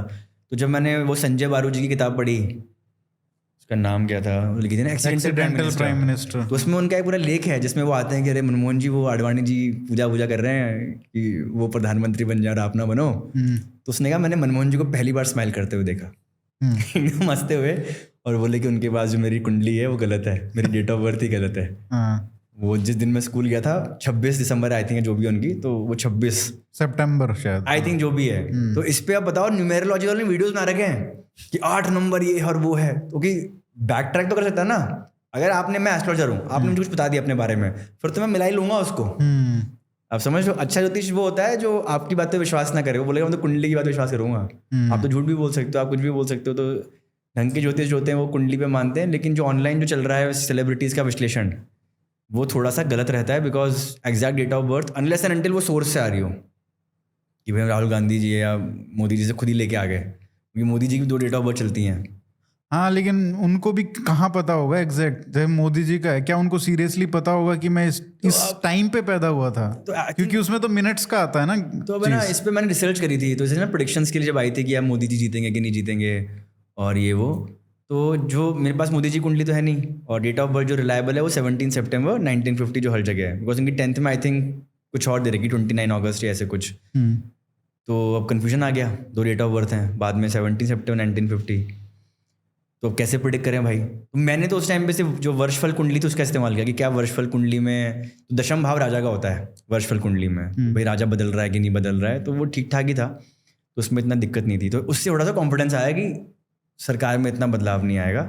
थोड़ा सा वक्री था पर गुरु के साथ था, तो चलो कोalition बन गई पर बन जाएगा, तो यहाँ से कॉन्फिडेंस था। अब अगर कुंडली में भी यही आ रहा हो तो कॉन्फिडेंस और बढ़ जाएगा, और कुंडली सबसे ज़्यादा रिलायबल चीज़ है। तो मेरे को तो किसी बंदे ने फिर डीएम किया था कि उसने मुझे पूरी स्टोरी बताई, भेजी, फिर मैंने कहीं से कोरिलेट भी करी, जो नेता वेताओं को जानते हैं खुद से उनको फ़ोन वोन करके पूछा। उन्होंने बताया कि मोदी जी के भाई ने बनारस हिंदू यूनिवर्सिटी में किसी 2014 में जब वो आए होंगे उनकी चुनाव प्रचार के लिए, तो बीएचयू में कोई होंगे जिनका इंटरेस्ट, बीएचयू में देखो इंटरेस्ट तो है एस्ट्रोलॉजी का, वहाँ तो पूरा एस्ट्रोलॉजी का भंडार है, तो उन्होंने पूछा होगा उनसे, तो उनके भाई ने बताया उनको 17 सितंबर 1950 महसाना आई थिंक सुबह 9:30 के अराउंड, तो उसमें तुला लगन बन के आता है। तो जो लगन बोले तो कि जब वो पैदा हुए तो पूरब दिशा में कौन से स्टार्स दिख रहे थे, तो वो लिब्रा वाले स्टार्स दिख रहे थे। बट अगर आप विश्लेषण देखोगे तो उन सब में स्कॉर्पियो है। तो ऑनलाइन सब स्कॉर्पियो से प्रेडिक्ट कर रहे हैं, पर उनके भाई के जो कहना है रिलायबल सोर्सेज से, उनका कहना है कि लिब्रा है। तो मुझे भी लिब्रा लगता है, वो कुंडली तो बहुत अच्छी लिब्रा वाली, इसमें कोई दो राय नहीं है, वन ऑफ द बेस्ट कुंडलीज है मतलब उस टाइम पे। तो मैंने फिर देखा कि 29 अगस्त की कुंडली बेटर है मतलब पीएम लेवल के लिए, या फिर 17 सितंबर। तो फिर मेरे को लगा कि 17 सितंबर 1950 काफ़ी रिलायबल है, और जो फॉर्मुलेस है तो वो मैच भी हो रहे हैं। तो उसके हिसाब से अभी सरकार कितने दिन चलेगी? तो अब सरकार कितने दिन चलेगी इसके कई तरीके हैं देखने के। उसमें दो कुंडली और देखनी पड़ेंगी। एक नायडू की और एक सबसे ज्यादा जो इम्पोर्टेंट है वो नीतीश कुमार की है। तो उनकी कुंडली तो है नहीं मेरे पास। तो हम लोग तो क्या करते हैं, जैसे मैंने ना पब्लिकली पहले मैं प्रेडिक्ट नहीं करता था सरकारों पे, मोदी जी वाला ही मैंने अभी किया नहीं, अभी करूँगा, तो फिर मैंने रिसर्च अभी करी नहीं है, फिर भी रफ आइडिया है। तो उसमें हम लोग मुहूर्त का इस्तेमाल करते हैं। मुहूर्त मतलब तो बीज बोने के समय जो पर्यावरण है उसको हम मुहूर्त बोलते हैं, कि अक्टूबर में बीज को, तो अक्टूबर का मुहूर्त है भाई गेहूँ बोने का, तो ये मुहूर्त है। तो जब मोदी जी ने शपथ ली उस समय कोई पर्यावरण की वो ग्रहों की एक स्थिति होगी, तो अगर वो ग्रहों की स्थिति अच्छी है, पास्ट पैटर्न के हिसाब से देखा गया कि वो स्थिति फिजिबल है, सरकार चल जाएगी, और वो खराब है सरकार नहीं चलेगी। इस तरीके से की जाती है। तो बट ये सेल्फ फुलफिलिंग प्रोफेसी टाइप का है ना, कि आप पहले ये पता करते हो कि मुहूर्त कब अच्छा है। नहीं मैं तब मुहूर्त अच्छा होता है उसी टाइम पे लेते हो, तो फिर उससे प्रेडिक्ट करते हो। ये तो मतलब, तो अब इसमें एक बात समझो, आप मनचाहा मुहूर्त कभी नहीं ले सकते। ऐसा है। फॉर एग्जाम्पल बेस्ट मुहूर्त था जब राम जन्मभूमि का वो हुआ था जैन में, 22 जनवरी 21 जनवरी 23 जनवरी, वो काफ़ी अच्छा मुहूर्त था। मैं क्या बोलता हूँ उनको कि यार ये मुहूर्त बहुत अच्छा है, इसमें शपथ चाहिए मेरे को, तो ये बेस्ट मुहूर्त है। तो बोलेंगे मैं पॉसिबल ही नहीं है क्योंकि चुनाव तो मई में होने हैं, उससे पहले प्रधानमंत्री शपथ कैसे ले लूँ, तो मुहूर्त तो गया। तो इवन दो मुझे जानकारी हो कि अच्छा मुहूर्त कौन सा है, मैं उसका इस्तेमाल भी कर पाऊंगा कि नहीं वो मेरे हाथ में नहीं, because as I said we are not atomic. बहुत सारे फैक्टर्स हैं। कल को आपने मुझसे शादी का, मान लो आपकी कुंडली में शादी खराब है, आपने कहा शादी का बढ़िया मुहूर्त दे दो, और मैं बोलता हूँ जिस तरह का मुहूर्त तेरे को चाहिए वो आएगा फरवरी में, और बोले भाई साहब तो 1.5 साल के बाद है, मेरे भाई तो रुकेंगे ही नहीं, बिकॉज ये किस्मत में है तो वो ऑटोमेटिकली सब चीज़ें फुलफिल हो जाएंगी। या अगले महीने अच्छा है और तो वो बोले लड़की है नहीं। एग्जैक्टली। तो वो बोले भाई साहब तो नवंबर का दो, मैं बोला नवंबर में अच्छे मुहूर्त ही नहीं है, बोले भाई साहब तो इसी में करो। तो जिसकी कुंडली, तो मैंने ये देखा है, ऑब्जर्व किया है, जिनकी कुंडलियों में वो 7वें भाव में सूर्य मंगल केतु इस तरीके के हैं, तो उनकी शादी के मुहूर्त भी उनको अच्छे नहीं मिलते। तो उनको मैं जब बताऊं कि अच्छा मुहूर्त तो देखो ये है, जैसे 2025 में बहुत अच्छे मुहूर्त नहीं मिलेंगे लोगों को, ठीक है, इसका मतलब थोड़ा कि मैरिज खराब जाएंगी, ऐसा नहीं है। बस मैं बोला बेस्ट मुहूर्त एकदम बेस्ट होता है जो बहुत 1-2 बार ही आता है। जैसे राम मंदिर का मुहूर्त, कई बार लोगों ने कहा भी था कि राम मंदिर मुहूर्त चुनाव से पहले कर रहे हैं बिकॉज पॉलिटिकल मोटिवेटेड है, तो उस पर मैं कहूँगा बिल्कुल भी नहीं। मुहूर्त वाकई में जो पंडित जी ने निकाला था वहाँ पे, आई थिंक अयोध्या के कोई थे, मैं बनारस के, बहुत बेहतरीन मुहूर्त निकाल के उन्होंने दिया था, one of the best among the worst, जो मैं हमेशा बोलता हूँ कि बहुत ही बढ़िया मुहूर्त था। तो उसमें कोई पॉलिटिकल ऐसा नहीं था कि चुनाव से पहले करना था, ऐसा नहीं, वो सही में वाकई में अच्छा मुहूर्त था, ऐसा नहीं खराब मुहूर्त में कर दिया। तो वो अगर पॉलिटिकली करते तो मार्च में करते, और अभी शायद करते तो मैं 300 सीट आ जाती फिर से, जस्ट पहले करता ना भाई। लेकिन वो अच्छा मुहूर्त था, तो at least I think Modi ji अगर इन चीज़ों को मानते हैं तो एटलीस्ट उन्होंने फॉलो किया हो कि यार मुहूर्त को फॉलो करो। अब चुनाव का रिजल्ट आ गया, मान लो चुनाव का रिजल्ट आया तो कोalition गवर्नमेंट है, जल्द से जल्द शपथ लेनी है। जैसे मैं बात कर रहा था किसी से कि मैं कहा 2 दिन बाद ले लेता तो बेटर रहता, लेकिन 2 दिन का वो कहाँ है, मोदी जी बनाता क्या कब करूँ, मैं बोलता है 2 दिन बाद, वो बोले भाई टाइम ही नहीं है अभी लेना है। तो अभी मैं क्या बोलूँगा कि सर जो डेस्टिनी उनकी उसके हिसाब से आपको मुहूर्त मिलता है ऑटोमेटिकली। तो अगेन वही आ जाएगा कि जिसकी, मान लो जिसकी कुंडली अच्छी है, जैसे मैं एक केस बताता हूँ आपको मुहूर्त का ही। क्योंकि मैंने ये सुना था कि जैसे वो सैटरडे को लेने वाले थे या फ्राइडे को लेने वाले थे, लेकिन किसी ने बताया कि ये सैटरडे को अगर आप शाम के 7:30 बजे लोगे तो बेस्ट है, तो वो एक दिन डिले किया गया था। एक्चुअली ये था कि अभी जो वृश्चिक लगन है, मतलब जब ईस्ट में स्कॉर्पियो दिख रहा हो तो वो लगन ही बेस्ट आ रहा था शाम के हिसाब से। हाँ। तो अगर वो उससे एक दिन पहले लेते तो कुंडली में 12 घर होते हैं, उसमें 8th हाउस होता है जो इतना अच्छा नहीं मानते। जो चंद्रमा उस समय 8th हाउस से गुजर रहा था, यानी जेमिनाई से गुजर रहा था। तो जैसे ही चंद्रमा भाग्य के स्थान में आया as per the rules of कुंडली, यानी कैंसर में आया, तो वो दिन शपथ ले ली।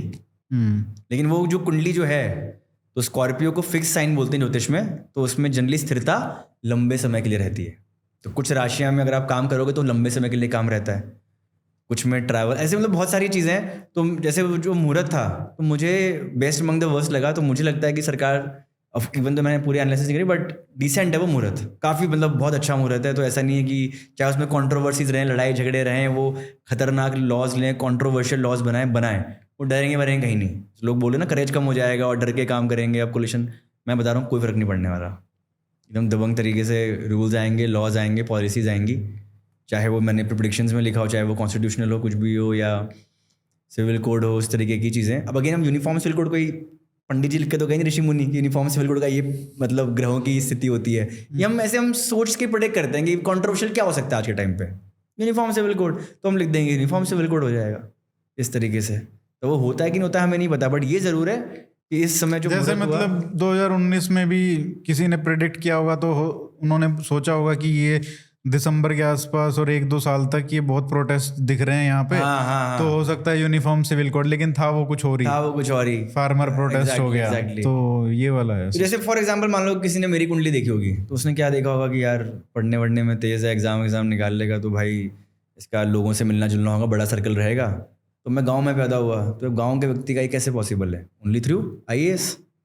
तो वो क्या लिख देगा कि जो बच्चा है अफसर लगेगा भाई साहब, पढ़ाई में तेज होगा, उच्च शिक्षा प्राप्त करेगा और अफसर बन जाओ, वो लिख देगा। कड़क, ये बिल्कुल गलत प्रेडिक्शन नहीं है, वो बेचारे ने अपने हिसाब से बिल्कुल सही लिखा है। उसको लिखना ये चाहिए था कि बच्चा जो है जीवन में जो भी काम करेगा, देश काल पात्र हटा के, उसे क्या पता कितनी तेज से बदल जाएगा, जो भी काम करेगा उसमें हमेशा एडवाइस देगा। तो आप ये कह रहे हो कि जनरलिस्ट प्रेडिक्शन करना is the right way rather than उसको look down upon particular generalist prediction करना, नॉट ये कि नहीं वो तो ऑफ कोर्स आपके तो बहुत रिलेशनशिप रहे होंगे, पैसा नहीं बचता होगा, बीवी हमेशा नाराज रहती होंगी, Exactly. आपके तो कुछ एक्स्ट्रा मैटर चल रहे होंगे, कुछ ना कुछ जनरली मार ही देते हैं, है ना, बॉस से परेशान रहते होंगे, तो सभी रहते हैं, तो ये जनरल प्रेडिक्शंस हैं, हम पर्टिकुलर की बात कर रहे हैं। तो जैसे कोई व्यक्ति मेरे पास आएगा, या मान लो मैं आपको मेरा एग्जांपल दिया, मैं खुद ही अपनी कुंडली 2011 से देख रहा हूँ, मैंने कोई प्रेडिक्शन नहीं किया था कि मैं एस्ट्रोलॉजी में आऊंगा फुल टाइम।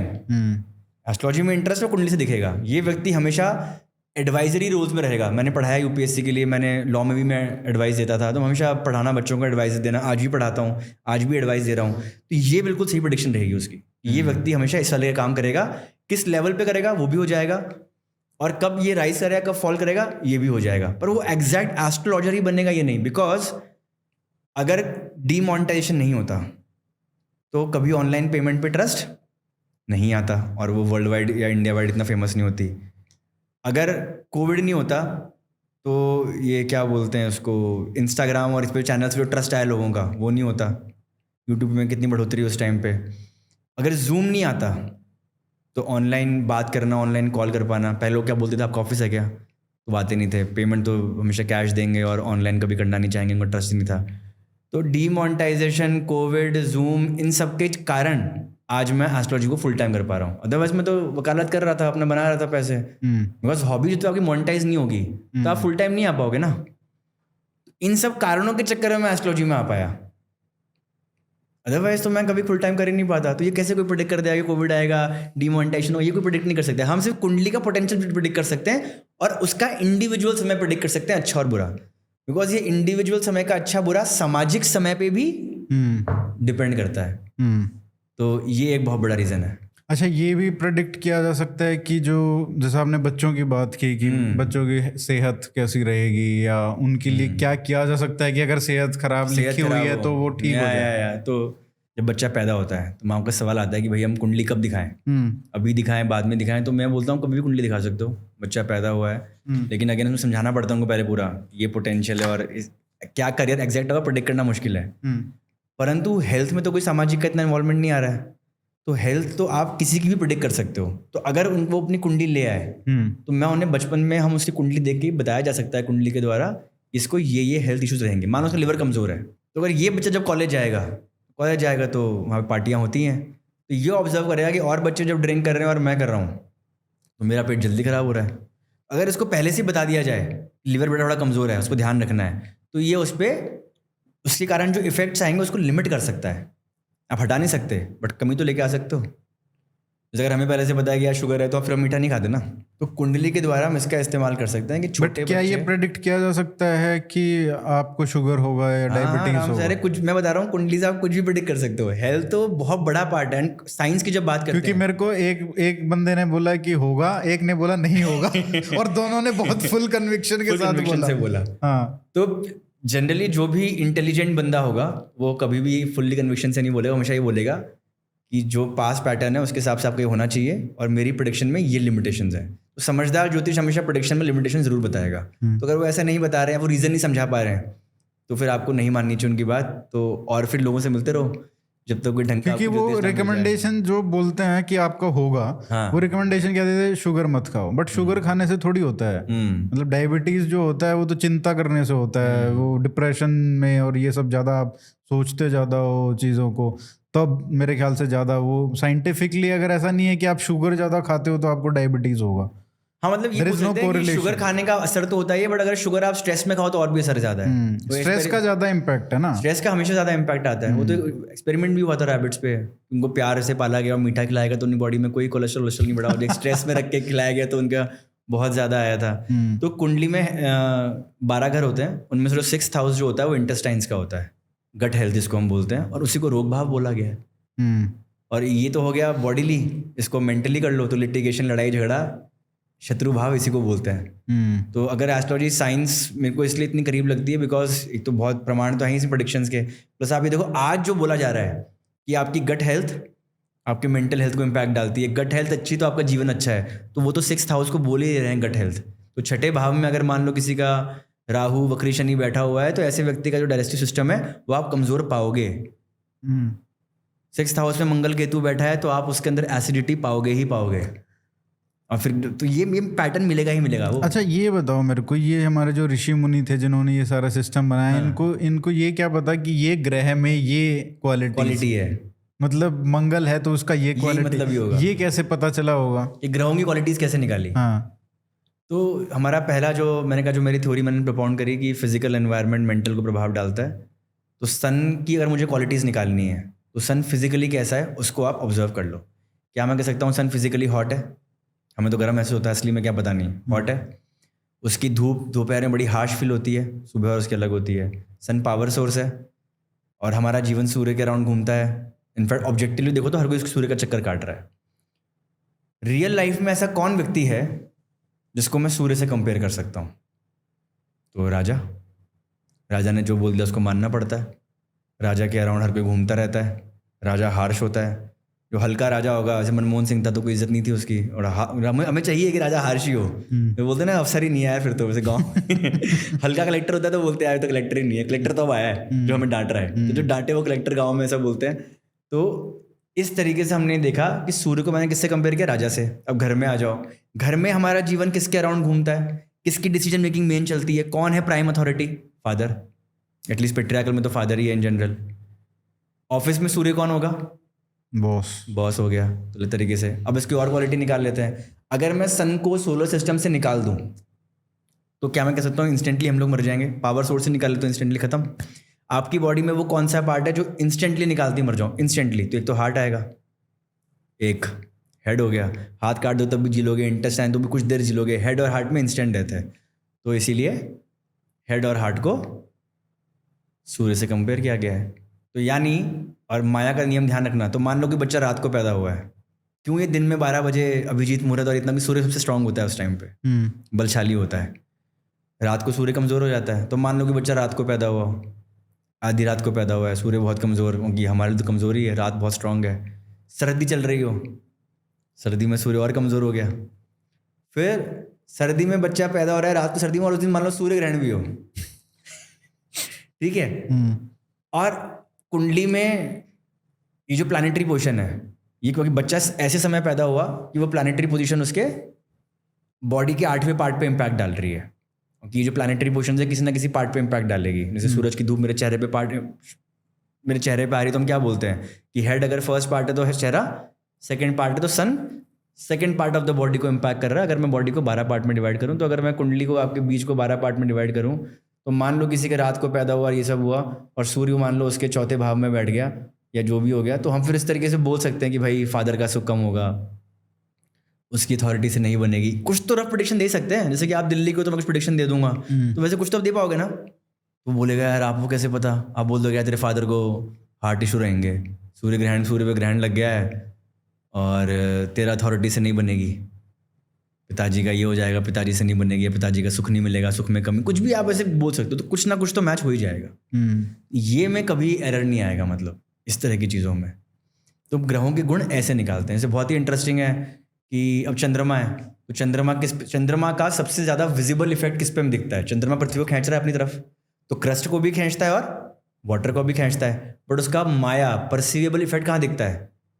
पानी पे। तो जब हम बोलते भी, अब टाइड्स जो है वो चंद्रमा, ऑफ कोर्स टाइड्स सन से भी आ रही हैं, जुपिटर के ग्रेविटेशनल पुल के कारण भी आ रही है, बट प्राइमरीली चंद्रमा ही रोल प्ले करता है। तो पानी के जो भी गुण है ना, अब उनको पकड़ लो आप। जैसे पानी का गुण क्या पकड़ोगे आप कि पानी जो है वो इजीली डिस्टर्ब हो जाता है, एक बार हिलाया तो बहुत लॉन्ग टर्म हिलता रहेगा। और क्रिएटिव है, क्रिएटिव फोर्स है, उसके बिना जीवन उत्पन्न नहीं हो सकता, राइट। तो अब हम हमारे जीवन में क्या देखते हैं कि कल को आपको मैं कोई फिजिकल पेन दूं तो आप भूल जाओगे, पर आपको मैं अगर इमोशनली डिस्टर्ब कर दिया, आपने मुझे पैसा दिया कंसल्टेशन को और मैंने ब्लॉक कर दिया, भाग गया, तो आप मुझे कभी भूल नहीं पाओगे, बोले पड़ा था पाला। तो ये जो आपके इमोशंस हैं, the way you feel about things, इसको हमने किससे कोरिलेट किया? चंद्रमा से। तो लाइफ वाला फोर्स औरतों के पास है, तो कहा जाता है कि जो औरतें हैं उनके अंदर थोड़ा वाटर कंटेंट ज़्यादा होता है मर्दों के कंपैरिजन, 70% दोनों में, बट थोड़ा ज़्यादा, बिकॉज उनको बच्चा पैदा करना होता है। इस कारण से औरतें चंद्रमा से गवर्न कही गई, या फेमिनिन पार्ट चंद्रमा से गवर्न कहा जाता है, और इस कारण उनके अंदर ज़्यादा सेंसिटिविटी, इमोशनल और क्रिएटिविटी और केयरिंग, न्यूट्रिशन, नर्चरिंग जो पानी करता है, वो सारे गुण अब आप उसमें ऐड कर दो। ऑल दिस परसेप्टिव रियलिटी, और सब कुछ उसमें आप ऐड कर दो, सब परसेप्टिव रियलिटी पे। अब जुपिटर मेरे को दिखता कैसा है? पीला। जुपिटर सबसे बड़ा प्लैनेट है सोलर सिस्टम में, तो आपकी बॉडी में सबसे बड़ा इंटरनल ऑर्गन है लिवर, तो हम बोले भाई जुपिटर जो है लिवर को कंट्रोल करता है, और लिवर जब खराब होता है तो हम क्या बोलते हैं? जॉन्डिस में पीलिया ही बोलते हैं ना। जुपिटर किस रंग का दिखता है? बोले पीला। बोले जुपिटर धरती को बचाता है एस्ट्रॉइड से, ये नहीं होता तो लाइफ ही नहीं हो पाती। तो बोले भाई साहब ये तो पुरुष ही नहीं महापुरुष है, तो उनको गुरु की उपाधि दी गई, बिकॉज वो हमारी हेल्प किसी रिटर्न के लिए नहीं कर रहे, वो बिजनेसमैन नहीं जो सिर्फ प्रॉफिट के लिए काम कर रहा है, वो उनका पर्पज ही कुछ और है। सिर्फ उन्होंने अपना क्या बोलते हैं उसको, निष्काम कर्म कर रहे हैं कि बचा रहे हैं, उन्हें कुछ नहीं मिल रहा। तो बोले तो पुरुष ही नहीं महापुरुष है, ज्ञानी है। तो सूर्य को हम राजा बोल देते हैं, गुरु को एडवाइजर कंसल्टेंट, मंगल को, चंद्रमा को उनकी रानी बोल लो, मंगल को सेनापति बोल लो। तो इस तरीके से हमने कहानियां भी बना रखी हैं चीज़ों को समझाने के लिए। तो इस तरीके से पूरे हम क्वालिटीज निकाल सकते हैं। चलिए कुछ अगले के उसके लिए भी रखते हैं, और भी बहुत सारे सवाल आएंगे जो लोग पूछना चाहते हैं, पूछेंगे। और कितना आपको लॉजिकल लगा ये संवाद? और कितना क्या आपके व्यूज चेंज हुए उससे? कुछ तो मुझे लगता है कि फर्क पड़ेगा डिस्कोर्स में, कुछ चीज़ों में, बट शायद वो बातें सुनने में शक्ल सूरत देख के लगे कि एस्ट्रोलॉजर नहीं है, शायद वो परसेप्टिव रियलिटी के बियॉन्ड जा पाए। हाँ, IITian लॉयर और अब एस्ट्रोलॉजर फुल टाइम।